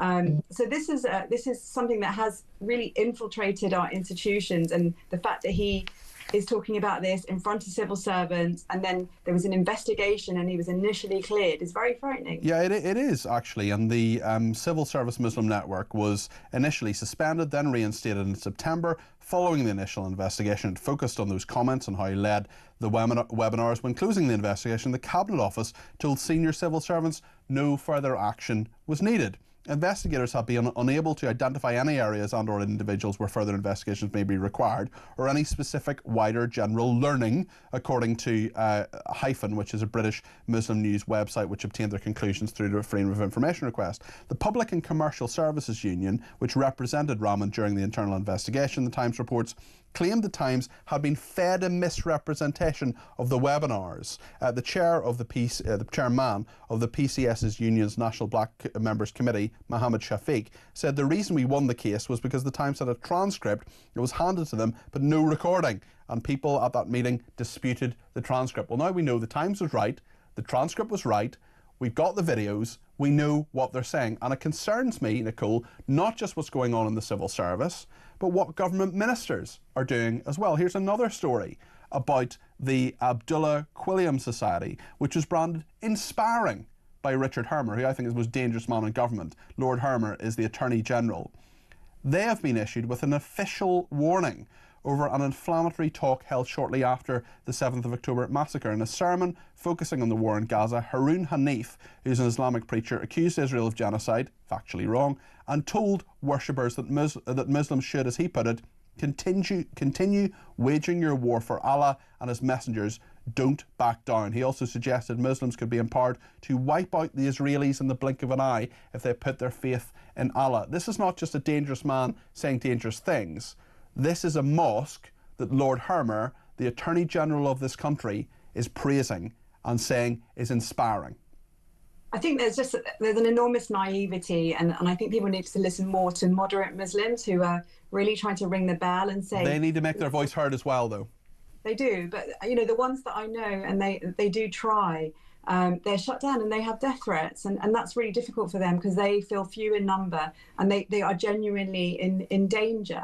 But there are some of them, and they're very angry about the fact that the louder, more extremist voices are becoming increasingly powerful within the Muslim community and speaking for the Muslim community, and are increasingly getting the voice of government. And I think there's an enormous, it feels like there's a naivety, but I don't know if there's also a willful blindness from the state in terms of what is being said in mosques and how inflammatory it is and how dangerous it is. It's dangerous particularly for Jewish people like me, but it's dangerous for everybody, because these are people who are talking about taking over the West, talking about how disgusting our Western values are, how disgusting it is that our women dress in a way that isn't modest and things like that. And this is a danger. It's not a new thing. It's been going on for decades, and it just feels like it's been ignored, and I genuinely don't understand it. Nicole, thank you. You do great work, great campaigning journalism. You're a bit of a hero, to be honest. That's Nicole Lambert, the journalist. Thank you to her. Thank you to everybody else who has been in touch. Richard on the Costa del Sol says it just shows the enemy within. Things have to change fast. John in Rugby says, what a brave lady Iris Haim is. My condolences to her on the loss of her son. We spoke to her about an hour ago. That was the mother of a hostage who was accidentally killed by the Israeli Defense Force. She says she forgives them and says that Hamas, who took her son as a hostage from a kibbutz on the 7th of October, are the real perpetrators and the real ones to blame. It was a remarkable interview. We've tweeted a bit of it out. We've put it on our social media channels, so have a look at that at talkTV, and I'll retweet it from my account in the break as well. John says, Peter, I'm pro-Israel, but I'm not against the civilized people of Palestine, but I am I'm against Hamas terrorists. I'm anti-Hamas terrorists. Again, Iris is a brave lady. John, I totally agree with you. I want the people of the Palestinian territories to live in peace. Ideally, a two-state solution would happen. I don't think it can happen at the moment, though. I just don't think the conditions are right. And John, I think we all want them to live in peace. There are many decent people. There are people who've been standing up to Hamas in Gaza, and they deserve much more coverage and our solidarity. Scott has been in touch from Fife in regard to Darren Jones. This is the Chief Secretary of the Treasury, who doesn't seem to know what's happening on the boats. What boats is Darren Jones watching? The Isle of Wight ferries, says Scott in Fife. He says, on a serious note, that mother from Israel, I saw how upset she was even now when she was recounting her son's plight. Much love. Scott, thank you for that. Lots more to discuss. We'll take some of your calls in just a second. Stay with us here on Talk.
across the UK.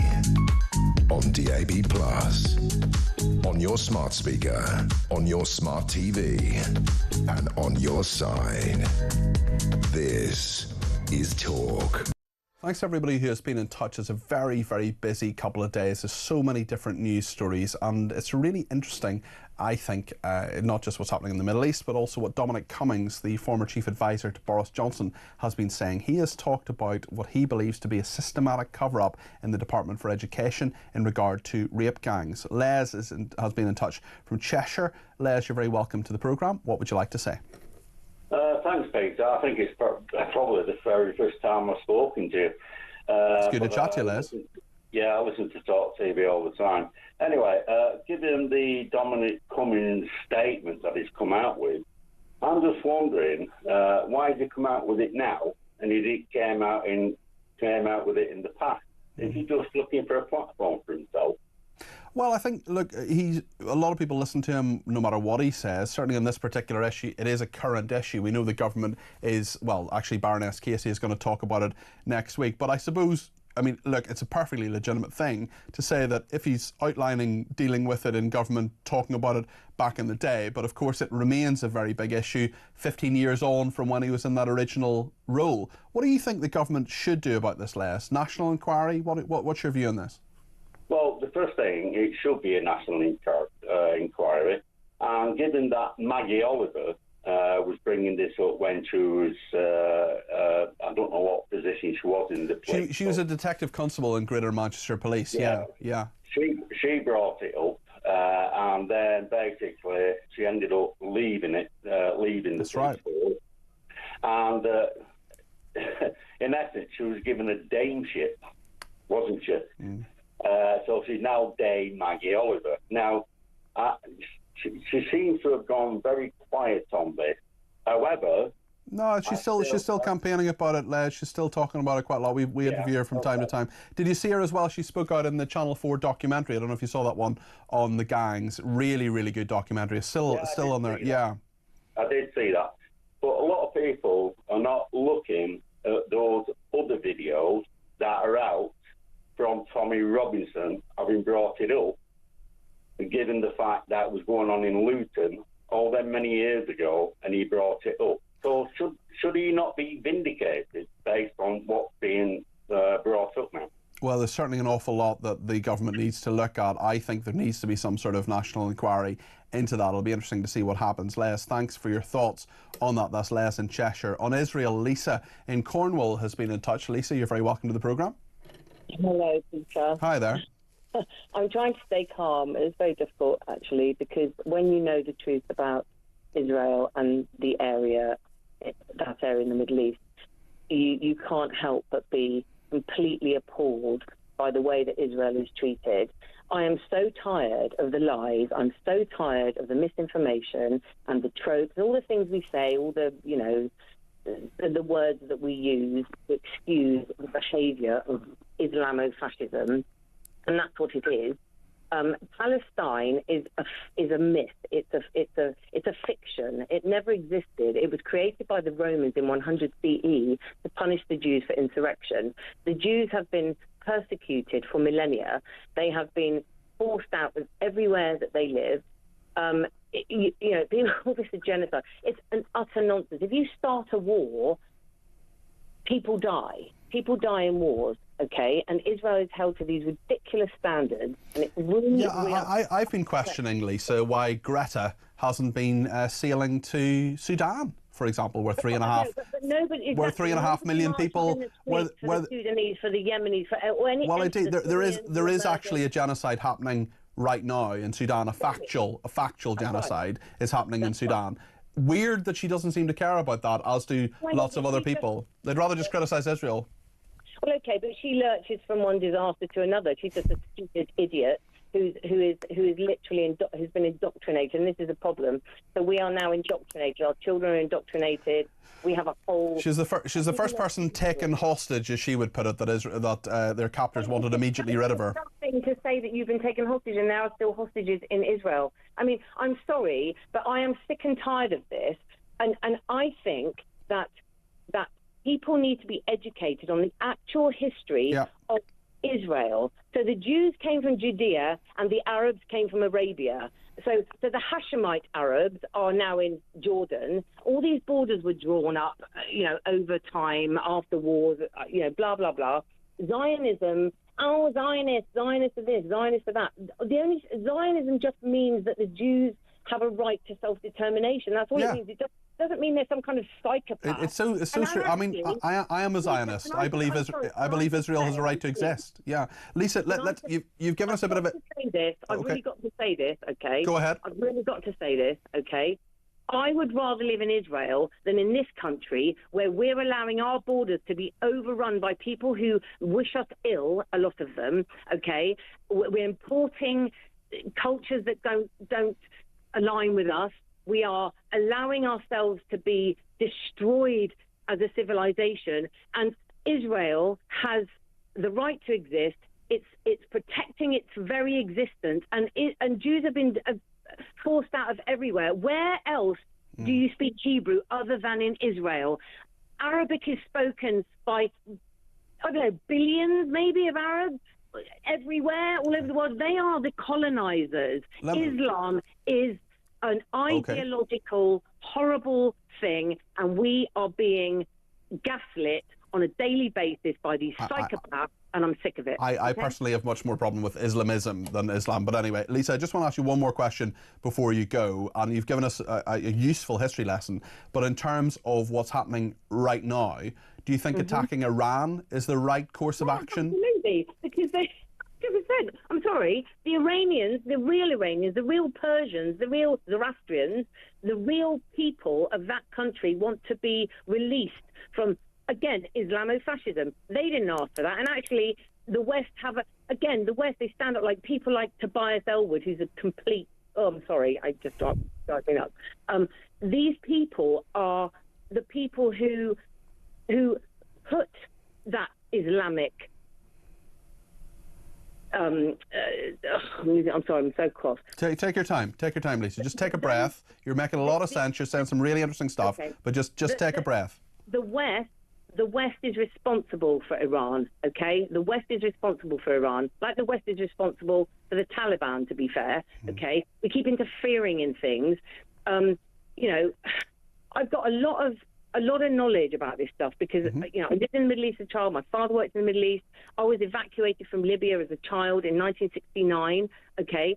And actually, I want to say something on that. Women and children first, men second, okay? There are no women coming across on boats. There are very few, and children, all right?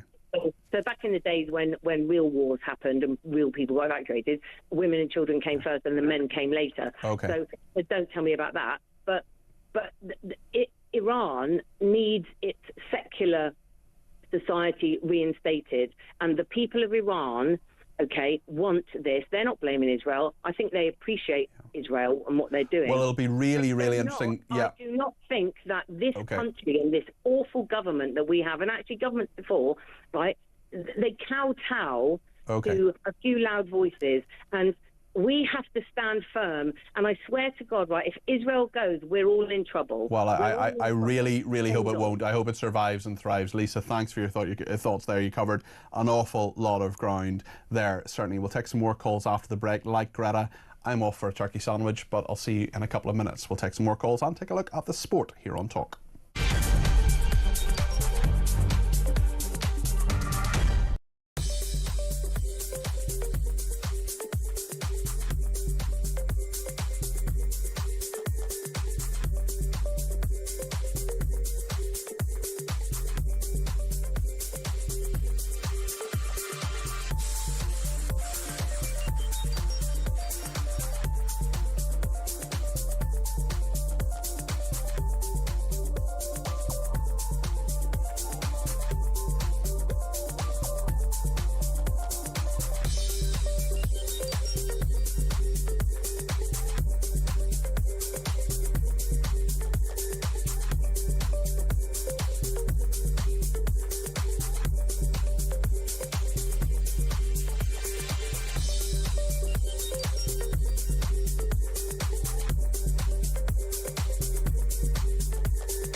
Potential momentum left. They've scaled down somewhat from the first couple of nights. That's largely because the police get their resources mobilised and they're starting able to get the resources in the right place.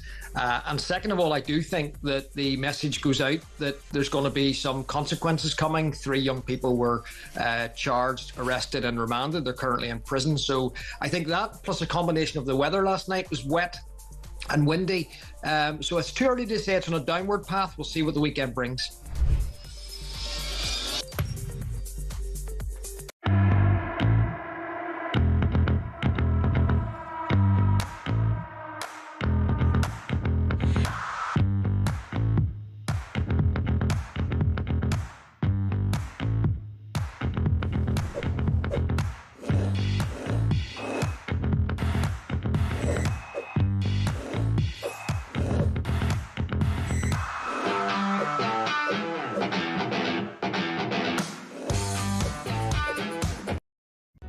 Across the UK, on DAB+, on your smart speaker, on your smart TV, and on your side. This is Talk. Neil is standing by to give us all the sport, but just before that, let's tell you about your chance to win FIFA Club World Cup final tickets thanks to our friends at DAZN. Here's everything you need to know. Hi, it's Jim White here. Here at talkSPORT, we're gearing up for the Club World Cup in the United States. And to celebrate, we've got 2 tickets to the final in New York on July the 13th to give away. We'll sort flights, accommodation, and give you $5,000 spending money to spend however you like. 18 plus, UK excluding Northern Ireland. All you have to do to enter is text the word football to 83338 by the 13th of June at 11 p.m. and you're in the draw. Text costs £2 plus 1 standard network rate message.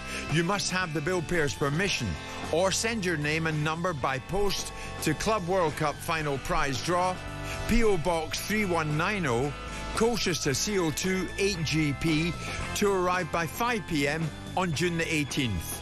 This is a TalkSPORT limited competition run on TalkSPORT Talk and Virgin Radio UK stations. Full terms and conditions at talksport.com. Well, let's now talk about the Sport Summary on Talk.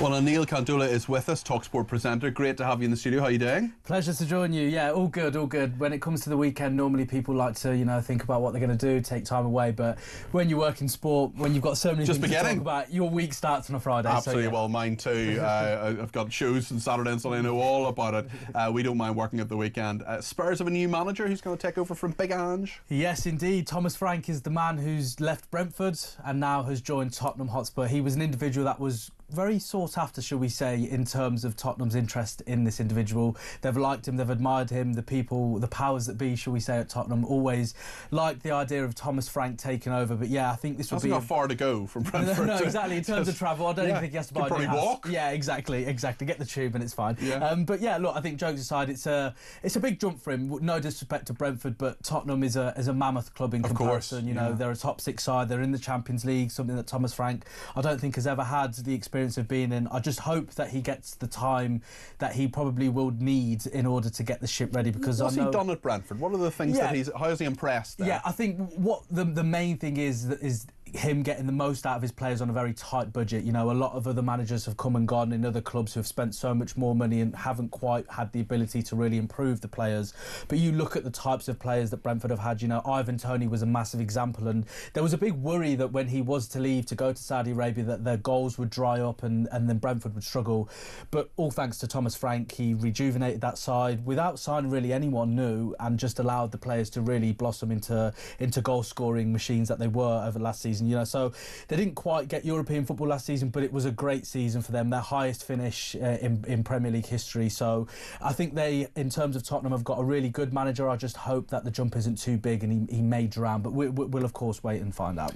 We're talking about sport this weekend. Of course, the Club World Cup starting this weekend. What can fans expect? Who's involved? And what exactly is the Club World Cup? Yeah, so initially the Club World Cup was just teams who've won, for example, in Europe, the top competition is the Champions League. So the winner of the Champions Champions League would then play the equivalent of the winning team from Asia and all of the continents, and there'd only be probably around 4 to 6 teams. Whereas now, this is a whole new era of Club World Cup football. You know, normally it takes part in the middle of the season, but this has been chosen to take part at the end of the season, so it can allow this new format, which is very similar to the World Cup. So there will be a group stage, then knockouts, and it is just all of the best teams, or should they say the best teams in the world, playing against each other from Saudi Arabia to America to England. They're all in there. So on paper, it seems like it would be a fantastic competition, but given the very busy schedule that football already is, I worry a little bit in terms of the quality we might see out there. Of course, it's in America, very hot conditions at this moment in time, so some teams potentially won't be used to that. But you know, some of the games, you know, we only got to look at the couple of games in the next few days that are on talkSPORT.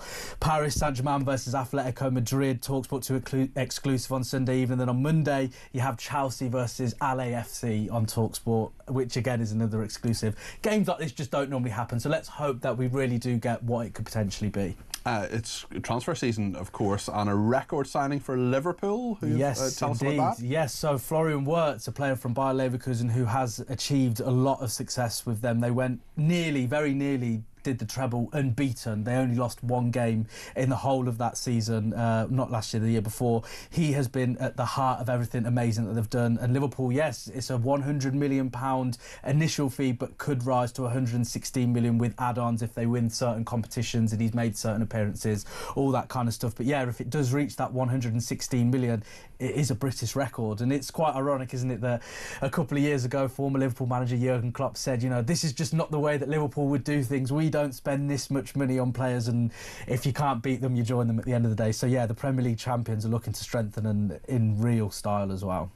Tell us about the World Test final. What's the latest between Australia and South Africa? Yeah, well, it's a very good day if you are a South African fan. I believe they only need, at this stage, 76 more runs to win. The partnership between Macram and Bavuma has been incredible. Macram is only 2 runs away from getting a century, so they've put on a fine innings today. And as I say, if you're a South African fan, it's going to be great to go into the evening with all the celebrations. But for Australia, I think they will be a little bit disappointed, especially with their batting display. I think over the whole of the test, really, they probably feel like they could have done a little bit better. So yeah, very, very good day, on the verge anyway, with South Africa, with still 8 wickets in hand, on the verge of completing the victory. I actually interviewed Graham Smith, believe it or not, when he on the day became South Africa captain in 2003. It was one of the first journalistic articles I ever did. It was during the just after the Cricket World Cup in South Africa, and then I remember someone rang in. You get interesting people ringing into newspapers sometimes, and a guy rang in and said the reason that South Africa had fallen out of the competition was me. It's my fault. I mean, I've got lots of power, but I'm not sure that was that. That's a career highlight, isn't it? Yeah, exactly. I remember one of the headlines was "Haunted by Hansie." Oh, wow. Hansie Cronje. That was a long time ago, but really interesting nonetheless. Finally, let's talk about the US Open in golf. Who are the leaders on day 2? Yeah, again, I think this is a fascinating situation. You've got the American Spawn there. He's out on -4.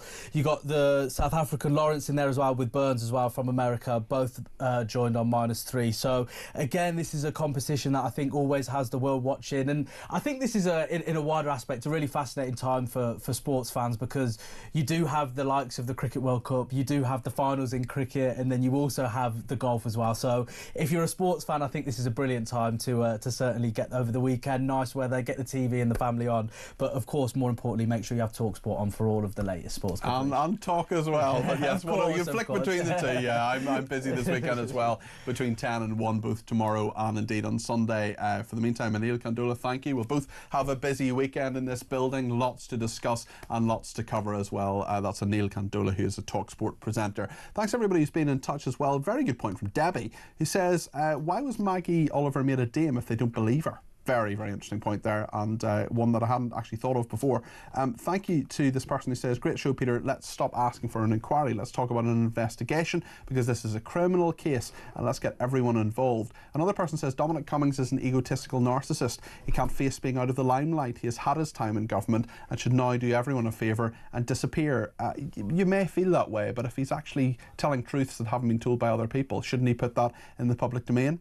George simply says, thanks for a balanced show, Peter. Well, thank you you, George, and thanks to Jane as well, who said, I resigned from the PCS union. We're talking about this guy who was in charge of the Muslim network within the civil service. Jane says, I resigned from the PCS union after I attended a meeting about a pay deal, and they were discussing how Israel had committed a genocide. They were asking people to attend an anti-racism protest and offer payment for transportation. They were clearly stoking division. They asked why I resigned and assumed it was the price of the membership. I told them their values did not align with mine. Well, well done, Jane, for doing that and making a stand there, certainly. And thank you to Rachel, who said, thank you for continuing to highlight the hostages and their families. Not many news outlets do this and never really have. You're such deep compassion. Rachel, that's a lovely thing to say. I really appreciate that. But listen, we need to keep talking about the hostages. We need to keep talking about what's happening in the Middle East. And it's just dreadful for their families. I'm going to keep talking about it. I'm going to keep talking about these issues. And of course, not just in big days like today, and we're going to talk about more about this in the next hour as well. Simon Diggins is coming up, the military and defence analyst I turn to first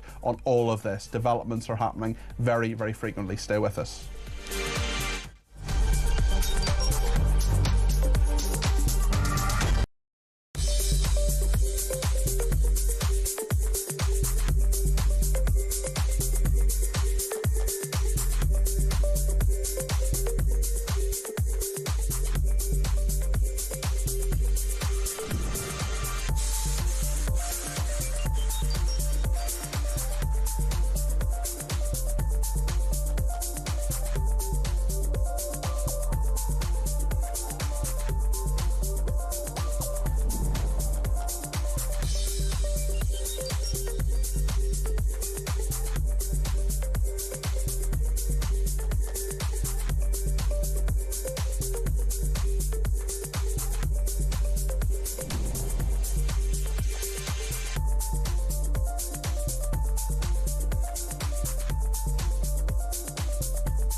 Across the UK, on DAB+, on your smart speaker, on your smart TV, and on your side.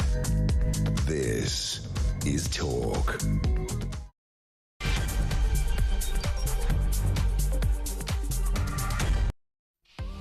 Good evening, this is Talk Drive. I'm Peter Cardwell. Thanks so much for your company, whether you're at home, you're out and about, or you're one of the car dwellers heading home for the weekend. Lots to discuss, including Israel launching a fresh wave of attacks in Iran in the last hour. We'll go to my #1 military and defence analyst, Colonel Simon Diggins. He'll be with us in a second to make sense of it all and what it means for us here in the UK. This hour, we're also going to talk about the fact that there's a trigger toolkit for museums coming with its own warning. Yes, a trigger warning for the trigger warning. This is a 27-page document that says that people might be upset by discussing things like divorce. Yes, really. We'll take a look at what's inside the Sun as well tomorrow and take all your calls, texts and tweets that we can between now and 7 o'clock. You want to get in touch on any issue that we're talking about, 0344 499 1000 is the number to call. You can text me 87222 with the word talk in your text. You can tweet me at talkTV. Follow me at Peter Cardwell. Send me a voice note, send me a WhatsApp text message, or give me a ring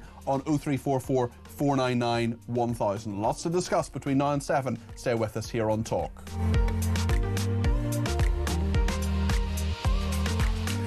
We've been talking as well this evening in regard to the civil service Muslim network and a man who's involved with that, Sami Rahman. He's been suspended for some of the anti-Semitic things that he has been saying. Jason in the Lake District has got in touch to say Sami Rahman doesn't belong anywhere near this country, and neither does anyone else with his views, says Jason. The scale of the anti-Semitism among younger Muslims is frightening, and our weak government and leader have allowed it to grow. Remember, we can't upset Muslims.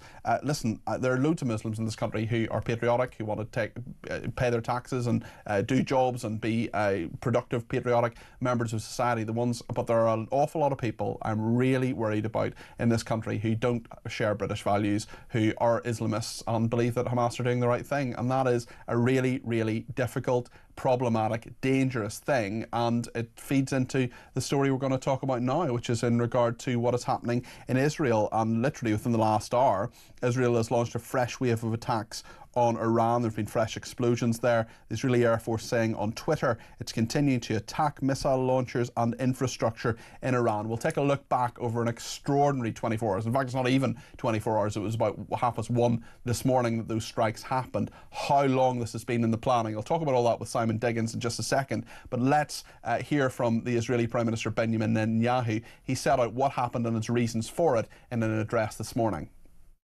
Moments ago, Israel launched Operation Rising Lion, a targeted military operation to roll back the Iranian threat to Israel's very survival. This operation will continue for as many days as it takes to remove this threat. For decades, the tyrants of Tehran have brazenly, openly called for Israel's destruction. They've backed up their genocidal rhetoric with a program to develop nuclear weapons. In recent years, Iran has produced enough highly enriched uranium for 9 atom bombs. 9. In recent months, Iran has taken steps that it has never taken before, steps to weaponize this enriched uranium. And if not stopped, Iran could produce a nuclear weapon in a very short time. It could be a year, it could be within a few months, less than a year. This is a clear and present danger to Israel's very survival. Well, my colleague Ian Collins spoke earlier on to a former Iranian official who said that they don't have a nuclear program and that they're not developing nuclear weapons and they don't have the capability to do so. Benjamin Netanyahu clearly disagrees with that profoundly, and that's why he's taken the course of action that he has today. Colonel Simon Diggins is with me now. He's a military and defence analyst. He is, of course, a former defence attaché in Kabul, former senior officer in the UK Army. This might sound like a really stupid question, Simon, but I just want to take it right back down to the basics here. Why has Benjamin Netanyahu done this? Peter, good evening to you. Hi. I think because going right back into his earlier stage of his prime ministership, he's always been extremely worried about Iran. He's identified Iran as the centre of all of the aggression against Israel via the proxies, whether it be the Houthis in the south, Hamas in Gaza, the Hezbollah in Lebanon, and all the pro-Iranian militias that operated out of Syria and out of Iraq, all of which were trained, mentored, paid for, and equipped by Iran. So he sees Iran essentially as the kind of centre of all of this, and then Iran itself has been developing, in his words, a sort of sovereign military capability which has the capacity to destroy Israel. So he's always had this concern about this, and this goes right the way back to earlier stages, 2010 through to 2013-14. And that was only stopped when President Obama basically negotiated this agreement between the Iranians with various people about stopping their enrichment of uranium in exchange for lifting of sanctions. That agreement, of course, was nixed by Trump at 1.0, and since then, the evidence seems to point to the Iranians enriching their uranium. Whether it's to weapons standard, which is what Sorry to interrupt you on that point, Simon, but wasn't there meant to be the 6th round of talks between Iran and the US on Sunday? What's the latest on that? As I understand it, they're not happening. I mean, that's the other thing. And I mean, one of the conversation that's running at the moment is the extent to which this is a sort of good cop, bad cop conversation, if you like, between three-way conversation with the US, Israel, and then Iran. So Trump is saying to Iran, talk to me, negotiate with me. I'm sure we can find a deal. And in the meantime, you've got Prime Minister Netanyahu with Israeli Defense Forces conducting his operation to put massive pressure on Iran to negotiate a deal. So that is all there. I think the thing is, both these things can be true simultaneously, and I think that's the challenge we've got. Yes, and it's obviously very worrying in terms of what is happening. I was chatting to a friend who's in Israel with his grandchildren at the moment. He was in a shelter for much of last night. The misery for the Israelis and for people in the wider region continues. I wonder what you make of the precision of these attacks, the fact that these very senior people in the Iranian regime taken out. This is really orchestrated from 2,000 miles away. It happened overnight, but it also didn't happen overnight, if you know what I mean. There had been a lot of planning in this. From a military perspective, planning an attack like this would take a very long time, wouldn't it? No, very much so. But both the idea and then the rehearsing. I mean, the skill of the Israeli Air Force in terms of the delivery of the attack must be admired around the world.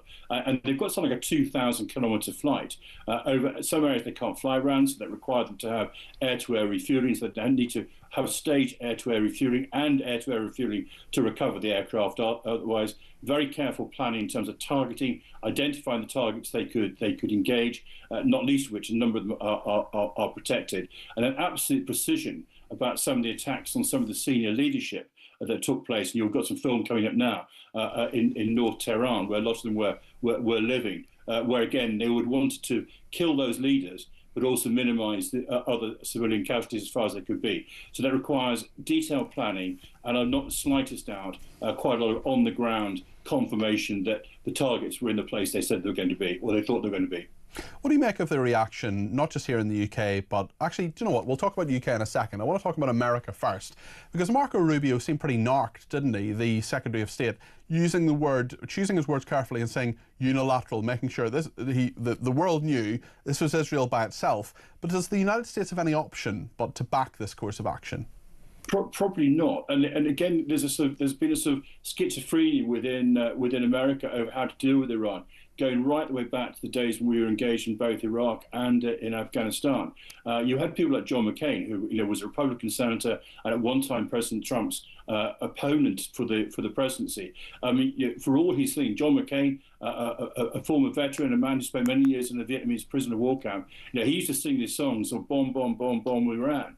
So that was kind of that's part of what's going on. In terms of, as you say, Marco Rubio and Steve Witkoff in the negotiations, they probably weren't informed. But I would say the Americans are probably aware that something was going on. Whether they choose not to look too carefully, which I suspect is what happened, it's hard to tell at the moment.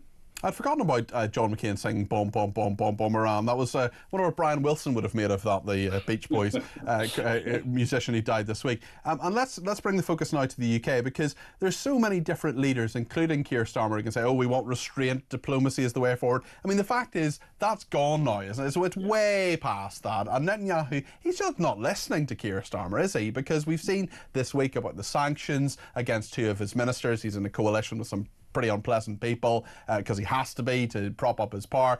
I mean, why on earth would he listen to Keir Starmer? And but also within that, I suppose the question is, what does Starmer do now to try to exert influence? Because there does seem to be some indication that the UK may end up recognising a state of Palestine, which I think is absolutely mad. But I wonder what you think. Well, I think I mean, there's lots of questions in there. I mean, I think in terms of how much influence Keir Starmer and David Lammy have over Netanyahu, I think that it's a square root of whatever. There's nothing. We'll be Ofcom compliant and say nothing. I stopped myself at the last moment. Well done, Simon. I don't think we've got any direct influence. We may have in the future. I mean, I think there's something in what Netanyahu says that in the future there's got to be a different arrangement with Iran. I mean, extraordinary people with an amazing civilization, 3,000-year-old civilization the Iranians have. And we find ourselves on the wrong side of the conversation with them because of the current regime that's in power. And I think if all we did was kind of keep the door open for a change of regime in Iran, and a way forward for them then to negotiate with the rest of the world, I think that would be very positive. But actually trying to restrain either Israel or Iran at the moment, I think is not there. I think we should also be looking to our allies, though, in the Gulf and making sure they're all right. There we do have a role. And we should be saying to people like the Qataris, the Emiratis, even the Saudis, what can we do to help you in terms of maintaining peace in that region? We should do what we can do, but it probably won't be anything to do directly with either Israel or Iran. Leave that and look to the things we can do rather than sort of grandstanding statements from our senior leadership. Simon, great sense and great analysis as always. Colonel Simon Diggins there, military and defence analyst, former senior officer, of course, in the UK Army. Thank you to Chris, who's been in touch on WhatsApp messages. You can send them in 0344 499 1000. He says, due to the Israel-Iran strike, my company is actually enforcing a travel ban to Jordan because last time this happened, missiles were shot down over Jordan, landing in the capital Amman. So it isn't just Israel having issues with other countries like Jordan have issues with those strikes and retaliations too. That's right, Chris, it affects really everybody in the Middle East. It affects your business and it affects your travel as well. And Jordan usually pretty quiet, very peaceful country most of the time, not all of the time, but most of the time. Let's talk to Peter in Croydon, who has some thoughts on Trump and Netanyahu. Peter, you're very welcome to the programme. What would you like to say? Hello, Peter. Yeah. Hi there. Basically, what planet is Starmer on? To be honest with you. I mean, Israel is doing us a big favour, and I can't believe that he organised a Cobra meeting, didn't he? Well, I think the Cobra meeting was David Lammy, which was about the Air India stuff. I'm not familiar with another Cobra meeting specifically on this one, but what Starmer has... it was. Yeah, it's true. Yeah, I read it this morning. Yeah. Okay, maybe I got that wrong. We'll check that out and we'll fact check that and get back to you. If I'm wrong, I'm wrong. But Peter, I suppose the question that I would ask is, do you think the world is a safer place today than it was yesterday? Oh, absolutely, definitely. Yeah. Okay. I mean, there are eyes and ears, aren't they? And as Mossab Youssef, he's got a few clips online about you know that guy, the son of Hamas. And basically he's saying that Iran are the head of the snake, and it's true. And I think this will lead. They're encouraging the proper army, not the IRGC army, but the proper army to rise up and take over. And we'll see what happens. And there's clearly an awful lot of resistance in Iran. It's a question of whether people can actually make their voices heard on how safely they can do that. We know there are a lot of very brave people who are opponents to the Iranian regime. We know a lot of brave people in Gaza, for example, who have been killed for opposing Hamas. We know there are aid workers who have been killed by Hamas as well, trying to stand up, trying to get aid through to people. Very few parts of the media talk about the 2.3 million meals that were given to people in Gaza in the last few days by the Israelis, for example. So there are always more facts, there's always more context to all of this. Let me know your thoughts on all of it, 0344 499 1000. In a minute, we're going to talk to Andrew Allison from the Popcons, the Popular Conservatives. This is a crazy story. There is a trigger toolkit for museums coming with its own warning. This is a group of museums putting a trigger warning in a new training manual about trigger warnings. Trigger warning on the trigger warning. Yes, really. It mentions sensitive topics like poverty and the slave trade. This is the problem with history. Some of it is a bit grisly, and if you work in history and work in a museum, presumably you might know this, but now there's a guide to make sure that you don't have too many nightmares about things like modern day slavery, hate speech, debt, divorce, childbirth, miscarriages, violence and warfare, amongst others. The tools and techniques shared in this toolkit are collated with the intention of supporting individuals and organisations to prepare and deliver training with greater consideration of, guess what, equity, diversity and inclusion. Stay with us for a discussion on that next here on Talk.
previous attacks we've seen between Israel and Iran directly have essentially been a very stage-managed tit-for-tat. So Israel bombs Iran fires a load of missiles back, and then everyone kind of agrees that that's enough. I think this is a very different step change.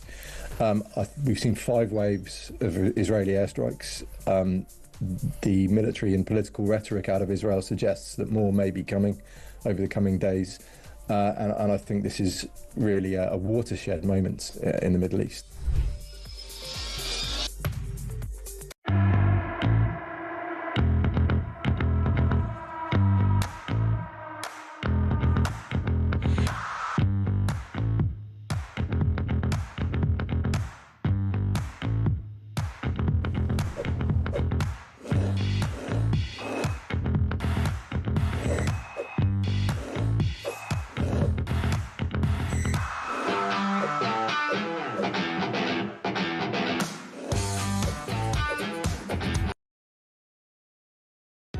Across the UK, on DAB+, on your smart speaker, on your smart TV, and on your side.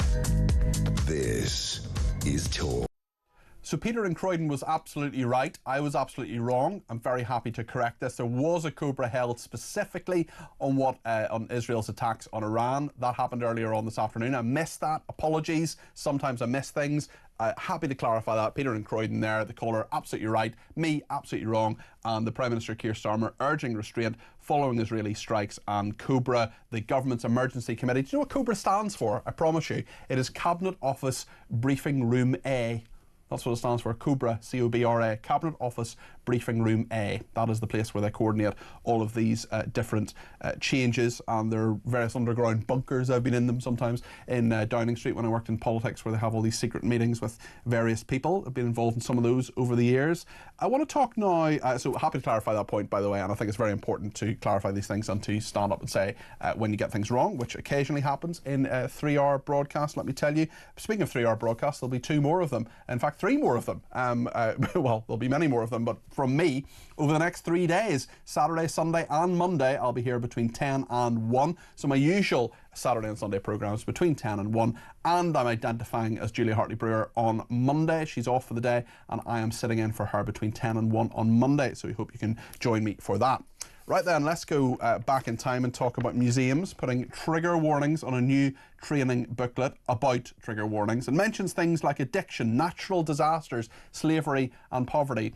Call me old-fashioned, and I did do a history degree at university. I mean, bad stuff happens in the past, and that's generally what you talk about. And if you work in a museum, maybe you should kind of be aware that that's something that might be discussed or you might have to deal with. Andrew Allison is the head of campaigns at Popular Conservatism. Andrew, are you triggered by the trigger warning about the trigger warnings? Well, I was wondering if you were going to give a trigger warning about the trigger warning about the trigger warnings. Well, that would have been me triggering the trigger warning about the trigger warning about the trigger warnings, and maybe I should have triggered a trigger about the trigger of the trigger warning about the trigger warnings about the trigger warnings. I mean, we could go on forever. It's like an episode of Yes Minister, this, isn't it? Yes. I mean, you're quite right. I mean, the museums are dealing with stuff from the past, and therefore you should be aware of this. It's a bit grisly. Newsflash, history can be a bit grisly. Some of it can be really grisly, and that's just a fact. I can understand some sort of trigger warnings if you go into the cinema and there's a drama and there's a particularly nasty rape scene, for example, and maybe there's someone there who's recently had that awful experience. I can understand those sort of trigger warnings. But for this is just nonsense. I mean, do you remember it was at the University of Glasgow a number of years ago? It was revealed that students who were on a theology course were given a trigger warning about the crucifixion of Jesus Christ. Now, if you're on a theology course, well, I know.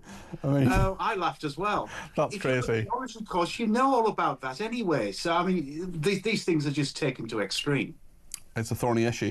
It's very interesting, actually, when I mean, trigger warnings we actually do them sometimes on this station, believe it or not. They're not just a woke thing, they are a sensible thing. For example, we were talking about India yesterday. There was horrible footage of a plane crashing and bursting into flames. That is something that we said to people, you're going to hear this, you're going to see this, if you're watching, this is going to happen. A very responsible colleague of mine, about a couple of weeks ago, when that horrendous Liverpool incident happened, there was footage online and he had it on his phone, and we were in the office, and he said to people around us, very responsible, very sensible chap he works with us, said, this is very graphic footage, just be aware of that before you watch it, before you sort of go up and say, oh right, well, you know, we want to see what's happened, because we're all news hounds, and of course we have that curiosity and want to know what's happening. So I think these do have a role, but certainly if you're working in a museum, I mean, you're going to realise, hopefully, because you've studied history, you know about history, you have a passion for history, that sometimes there are some pretty gruesome things that are part of it.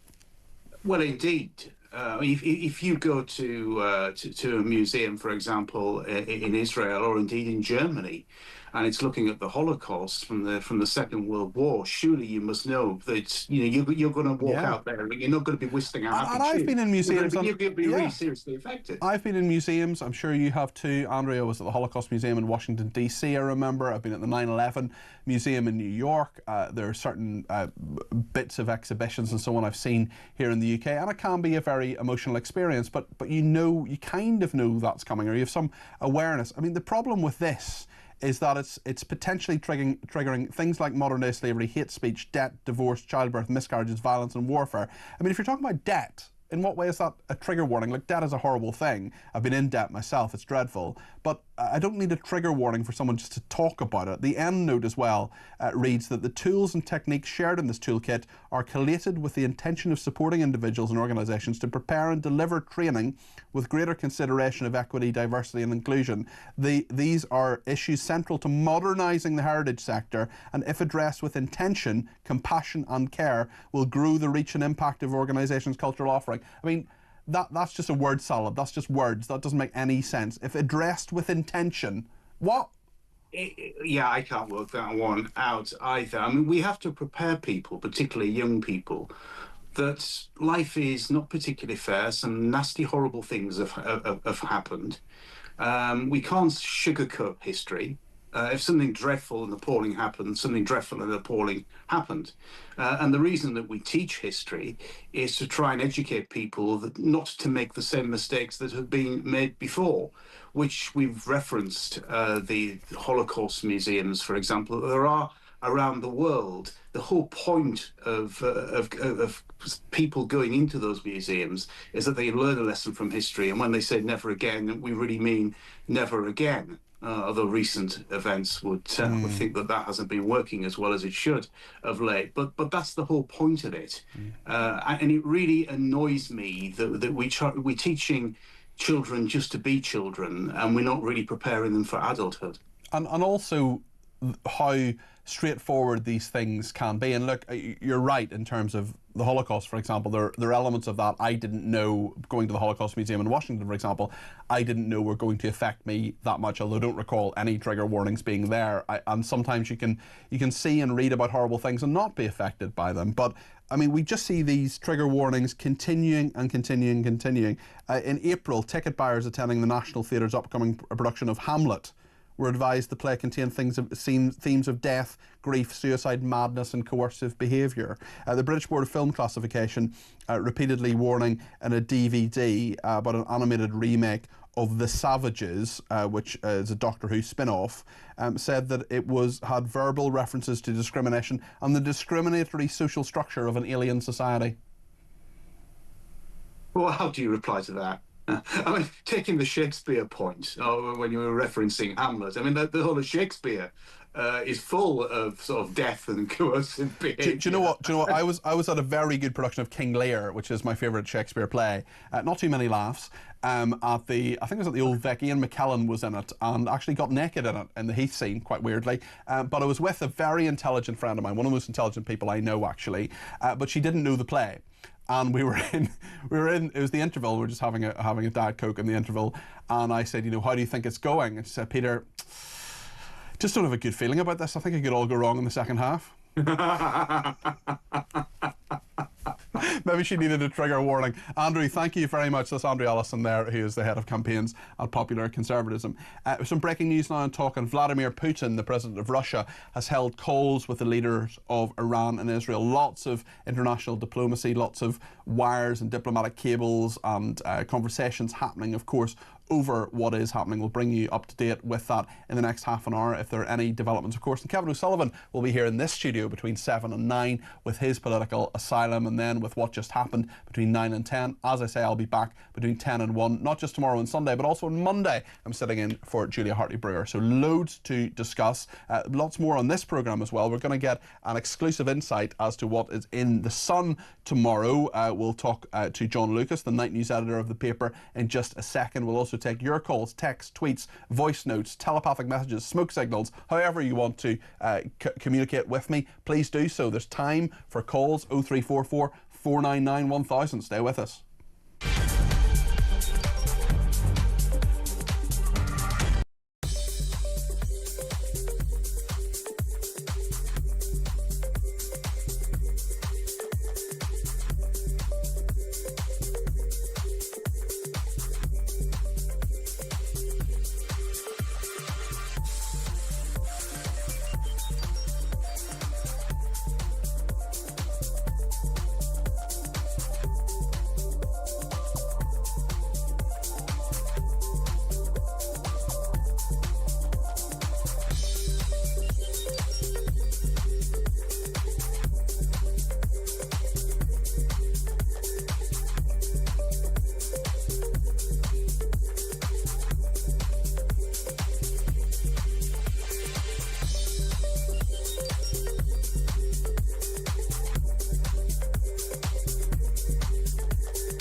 Across the UK, on DAB+, on your smart speaker, on your smart TV, and on your side.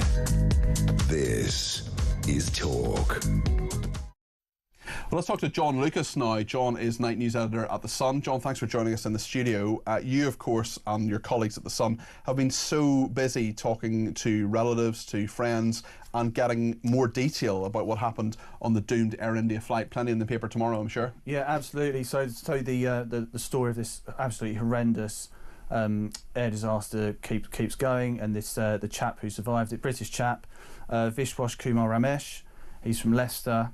Absolute horrendous tragedy all round, but I mean it's absolutely incredible that somebody could be, it must be unprecedented, someone in a disaster of this scale has somehow managed to be literally walk away wounded with very minor injuries and live to tell the tale and actually describe what was happening in the aircraft. So although he survived, it's a personal tragedy for him. He was sat in 11A. His brother was sat in 11J, so the same seat but on the other side of the plane. As he's described it, the plane has gone into the sky, but he's described the electrics failing in the plane and almost it feeling like it's stalled and it's stopping. It's gone down and it's hit the roof of a building. Somehow the door where he sat has opened and he was able to sort of free himself, and he ended up, I think, on towards the ground floor or the first floor of this building while everything else is blowing up. It's absolutely, you know, some of the account that he's giving, where he's saying, I managed to use my leg to push through the opening and I crawled out, but I saw people dying in front of my eyes, air hostesses, everybody else. It's just, it's incredible. Incredible testimony, and lots more to come on this as well. I'm sure it's a story you're going to be covering for weeks and months to come as well. Yeah, absolutely. Yeah, and it gives you an insight into just sort of what we think might have happened on here, because we still don't have the black boxes. We've got one, but there's going to be another black box, and we'll find out more then. Weird fact, black boxes are actually orange. Did you know that? Right, yeah. Yeah, they're obviously got to be highly visible. Let's talk about fright them on the beaches. This is French riot cops finally getting their feet wet yesterday, trying to stop migrants boarding UK-bound dinghies. They didn't seem to stop any of them, though, but it looked good. Yeah, absolutely. So we've, on and off, we've had reporters over in France for the last few weeks, and we've seen quite a few things, and this comes at a time when the Treasury Minister was on. I'm sure you've spoken about it today on your listeners have heard about Darren Jones. Yeah, that's. Do you know what? Let's play this clip if we can. If we just play this clip from Darren Jones. He was on Question Time. He's Rachel Reeves's representative on Earth, the Chief Secretary of the Treasury. Almost unbelievably, this is what he said on Question Time last night. And when you see that the majority of the people in these boats are children, babies and women who have been... No, they're not. No, they're not. No, you have got to take... No, look, I get this is... North of 90% of them are adult men. Let me be... No. I mean, he was interrupted there by Zia Youssef from Reform UK with you know, the facts. It's weird, isn't it? I mean, he's just factually wrong. It's absolutely untrue, and it doesn't make any sense. He must realise it's not true. Well, anyway, we've seen it with our own eyes many times. Vast majority of them are men. Yes, tragically, there are women and children being, you know, getting onto these boats, being manipulated by the people smugglers and the gangs. And what we saw today is the French have obviously been very ineffective at stopping the crossings. Part of it is they argue that legally they can't set foot in the water. So literally they can't put a toe in the water. They say it's very complex, too difficult. They're trying to pass a new law that will allow them to do it. I'm not quite sure how that works, but today was the very first time that they actually did put feet in the water. But what we saw, all they did, they pepper sprayed and seemed to bash some of the people, including the kids and the women, as they're getting on the boat. Didn't do anything to actually prevent them crossing. And it's just, it doesn't feel like they know what they're doing. And, you know, it's bizarre why they haven't had, you know, some more ideas about how to stop these crossings. I want to talk about something just across the river from us here at Talk Towers, actually, which is the Tower of London. And a female beefeater has led the ceremony of the Keys for the first time in its 700-year history. I've actually been to the ceremony of the Keys a few times. It's incredible. There's a brilliant, now former beefeater, a guy called Spike Abbott. He's a great guy. He's a friend of mine. And he brought me there, and a couple of us, actually, Renee Hunderkamp came as well one evening. And it's this amazing ceremony, 7-minute ceremony that's happened every single night, through COVID, through wars, death, pestilence, famine, whatever, for 700 years. And now, finally, a woman has led it. Yeah, absolutely. So it's the longest military tradition in the world, I think. You're right. Yeah, and this is A.J. Clark, Yeoman Sergeant A.J. Clark. She's not the first female beefeater, but she's the first to be able to carry out this ceremony. Defence editor Jerome Starkey was lucky enough to get an invite to this, and watch it. And you know, cynics might say, well, it's taken 700 years, but progress is everywhere now, and it's a great thing. And yeah, it goes back to Edward III. So he I think he'd arrived unannounced at the Tower in 1340, and wasn't challenged and was just allowed to walk in. So they have to have this sort of very elaborate ceremony to mark the locking up, I think. So the point is everybody knows they've actually done it. Absolutely. It's incredible. It is a really, really beautiful thing, and it's so British. It's so British. Yeah. It's only 7 minutes. I think there's a year-long waiting list, and you've got to pay £10 or something like that. Seriously, if you get a chance, do it. Now, Spike sort of, got me in, which was great on a couple of occasions. My mum went as well. It was just brilliant, and it's great to see that a female beefeater. Do you know there was actually a beefeater once who was vegetarian? Apparently didn't last that long. I'm going to be a beefeater where you don't eat beef. Speaking of food, and this is the second time you and I have talked about a potato-based story. I'm talking to HR about that, racial profiling. A Michelin-trained chef has created a bizarre new potato ice cream. Really? Yeah.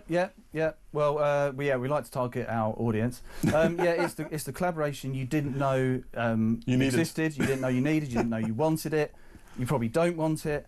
It's not potato flavoured ice cream. Right. This is the thing. It's actually potato mixed with ice cream, and you've got to use. I think I need to try this. Yeah, you've got to use Maris Piper because that gives you the creamy texture, consistency, and you can mix it with. You can top it with some bacon. Why wouldn't you? Yeah, exactly. This is Poppy O'Toole. She's an up-and-coming Michelin-trained chef, and it's going to be available. You'll be able to buy it online. I won't say the name of the supplier, but if you Google it, I'm sure you'll find it. And you have a barbecue at the weekend if the weather's still good, and this can be the dessert if that's what you really want. My goodness. Well, listen, if you want some Maris Piper potatoes mixed with condensed milk, double cream, vanilla extract and salt and some bacon, well, you can learn and read all about it in the Sun tomorrow. Thanks for joining us, John. I know you've got plenty of work still ahead of you this evening. John is the night news editor at the Sun, and all those stories in the paper tomorrow. I think on my show tomorrow we may have to go over some of those. I might actually ask Spike to come on and tell us about the female beefeater. Spike's a great guy, so maybe have a chat with him if he's listening. I'll give him a ring after the show. That is John Lucas there, night news editor at the Sun. Thank you for that. Thanks to everybody who's been in touch, including Stephen Millings in Belfast, who says, trigger warning, PMQs, the level of incompetence you may witness in the next 30 minutes may be very distressing. Stephen, lovely to hear from you. I know you've been in hospital recently, and thank you for being in touch. Appreciate that. I hope you've recovered. Monica in Sheffield says, trigger warnings, tell that to my parents during World War II. What an absolute farce these times are. And Elsa says, why should Netanyahu take any notice of Starmer? I hope that was a joke. No one with half a brain would take notice of what he says. He's a total embarrassment and should just shut up. Also on the Middle East, drones were shot down in the desert of Jordan last night. My husband is there, says this person. Today the skies are full of fighter jets enforcing a no-fly zone. Lots to discuss on all of that. We'll take some more of your calls, and we'll have a chat with Kevin O'Sullivan. He'll be here after the news at 7 about what's coming up on his political asylum. Stay with us here on Talk.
Previous attacks we've seen between Israel and Iran directly, have essentially been a very stage-managed tit-for-tat. So Israel bombs Iran fires a load of missiles back, and then everyone kind of agrees that that's enough. I think this is a very different step change. We've seen 5 waves of Israeli airstrikes. The military and political rhetoric out of Israel suggests that more may be coming over the coming days. And I think this is really a watershed moment in the Middle East.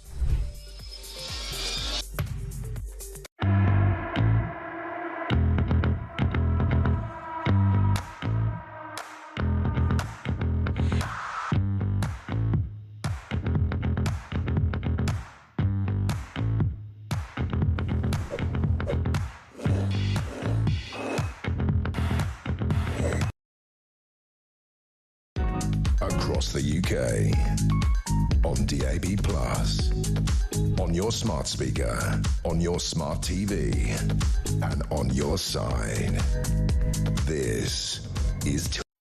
Thank you to Angela, who says, regarding trigger warnings, myself and the OH, what does OH stand for? We're watching a TV documentary a couple of weeks ago about a family of cowboys from Dakota on Channel 5. There were trigger warnings about scenes from a video.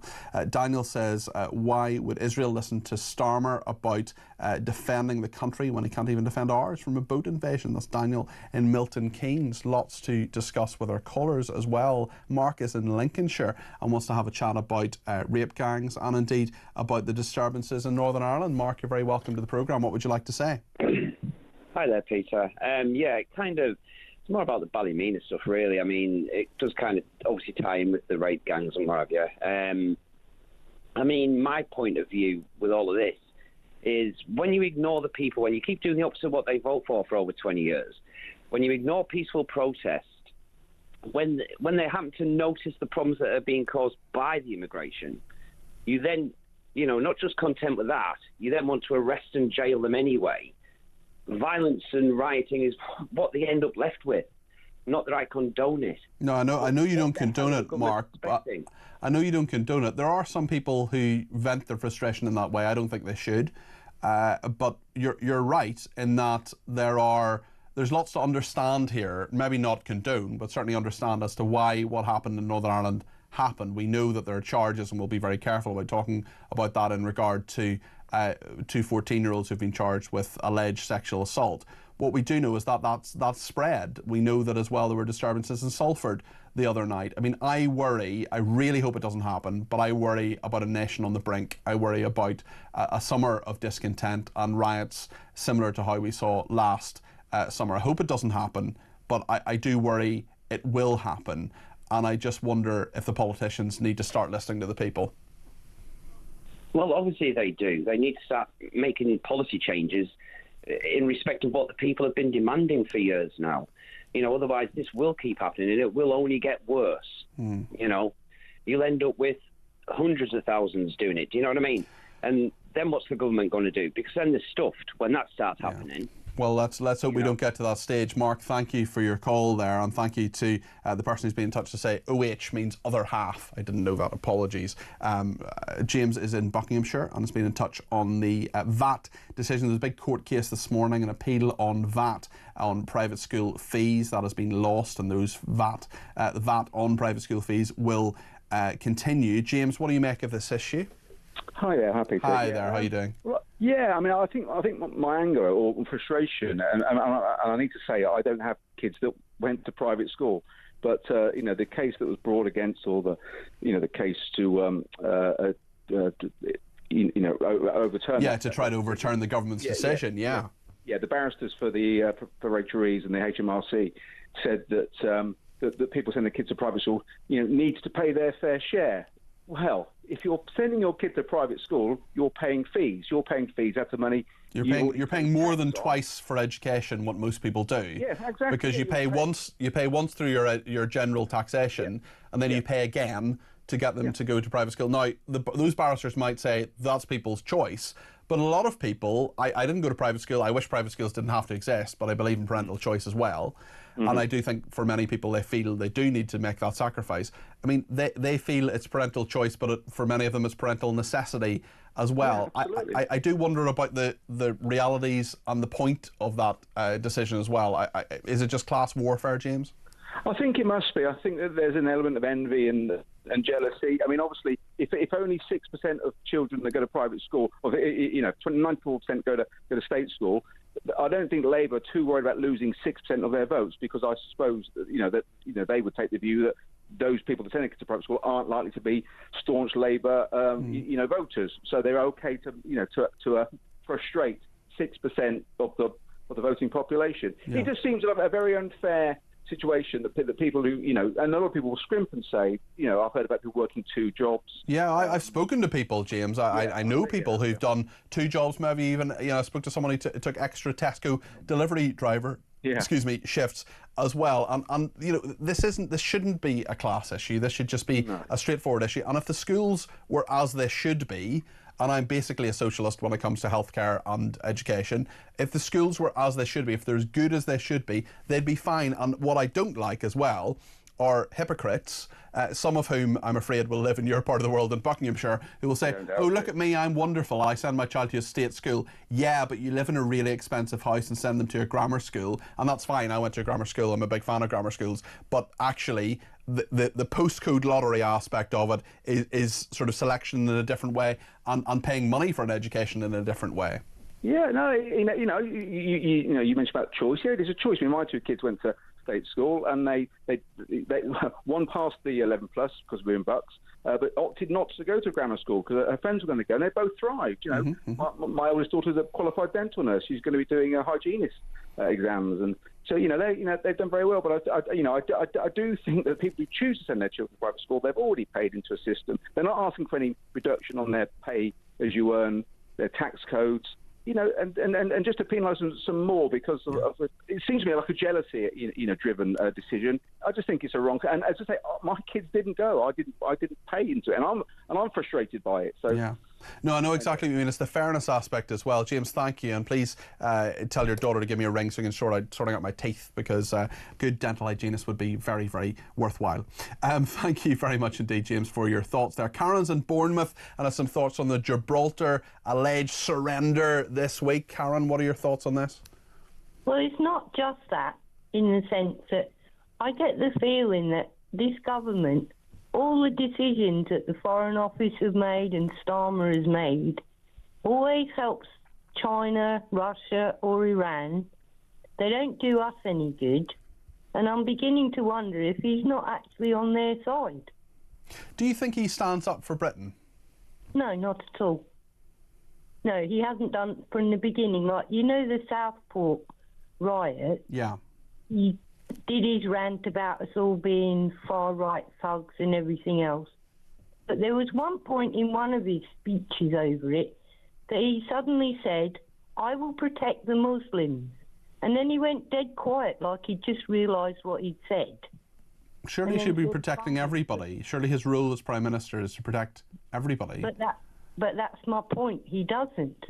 He always takes the side that doesn't do this country any good. And he'll coach it in, reparations and all of this. Well, they're not paying any reparations, in fairness to the government. But I mean, it's like, he got into power and all of a sudden they were all popping over to China for every 5 minutes. It is the role of a Prime Minister, though, is it not, Karen, to have these international relationships, to deal with big trade partners like China? I mean, being on the world stage is part of being a leader of a country, isn't it? It is, but it's just the way he's been dealing with things and the decisions that they've actually made. When you look at them, they're not to the, they're not to the benefit of this country, but they're to the benefit of what I would say is, basically our enemies. Thanks for your thoughts, Karen. Really appreciate them. That's Karen in Bournemouth there. Ian's been in touch from Surrey, and he says, trigger warning before every Starmer speech. Warning: the following speech may contain lies and accusations of being right-wing. Anne in Kent has been in touch as well and says, great show, Peter. Dominic Cummings is a breath of fresh air by speaking honestly, whether it's about the government purposefully not stopping the boats, and his views on the rape gangs. Cover up. Keep doing your podcast, Dominic. We love your openness. He's certainly a very, very direct person, let me tell you, having worked with Dominic Cummings, and even though he made the decision that I would be sacked from government, I actually think that he's a bit of a strategic genius. He clearly, he won the election in 2019 for Boris Johnson in many ways, although there are lots of other factors in that too. But certainly a lot of the stuff he says really does resonate. So he's a very intelligent man, certainly. I want to talk as well to Caroline in London, final caller today of Talk Drive. Caroline, you're very welcome to the programme. What would you like to say? Hi, Peter. Nice to speak to you. Where do I start? Okay. Wherever you like, Caroline. Well, yeah. Okay. So I think that basically this country, as it stands, is over. We have a cabinet, a prime minister who is doing everything he can to actually basically get rid of the UK. Every deal, everything he does is against the British people, against United Kingdom, the Chagos Islands, Gibraltar. I've got a list, and also the other thing I want to say is that I actually think now that the plan has always been to bring all these illegal immigrants. I haven't quite got the final idea. I mean, he says he wants to smash the gangs. He's just announced an awful lot more money for border force, for example. The government would deny what you're saying, Caroline. They would say they want to get a grip of this problem, get people out of hotels. No, they don't. It's obvious. I mean, we've got millions here. They want to put them in HMOs, middle of high street, nice areas. We have lost it here. We have got walking criminals walking around. They're making people scared to say what they want to say, which is why I love talkTV. People are scared to put anything on social media because we've got political prisoners, people going to prison for nothing, yet they let rapists out. We've heard of Dominic Cummings about the grooming gangs, which is, I'm ashamed to be British, and to be honest, I actually can't wait to leave this country. I don't know where yet, but it's a dangerous country now. And Keir Starmer is a traitor. Wow. He is a traitor to this country. I can't think of one thing he's done since he's come in, and he's an absolute liar. He's lied from his back teeth.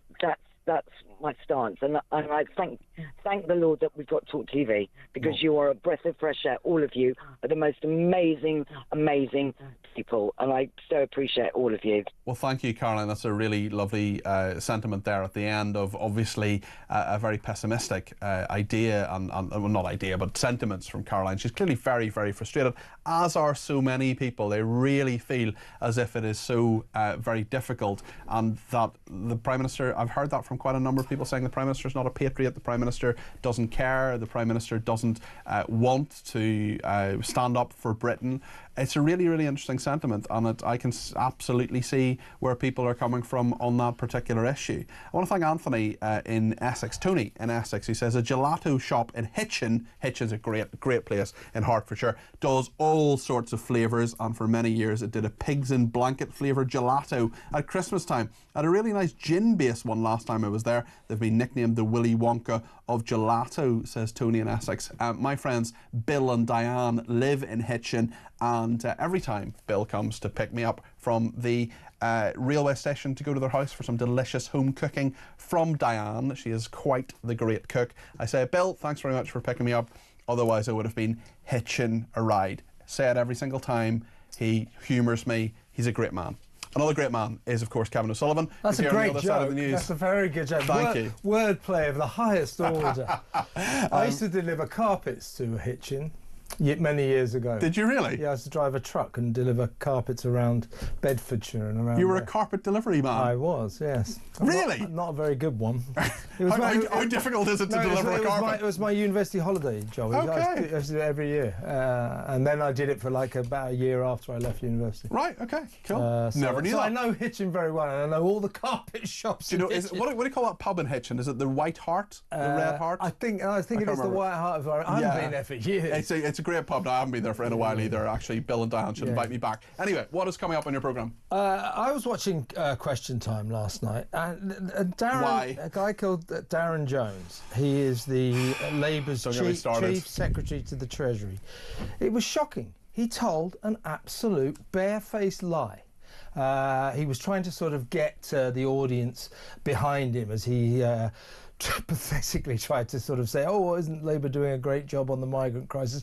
Not really, Darren, no. So he said the majority of these small boat migrants are children, babies and women. The majority. And that's just factually wrong. Yeah, it's just anybody with eyes can see that. So Fiona Bruce didn't challenge him. And it's sort of where, Zia Youssef's sitting next to him, and he said, I think it's 90% men, actually. And those numbers vary. It could be 75%, it could be 80%, 90%. But it's a massive majority of young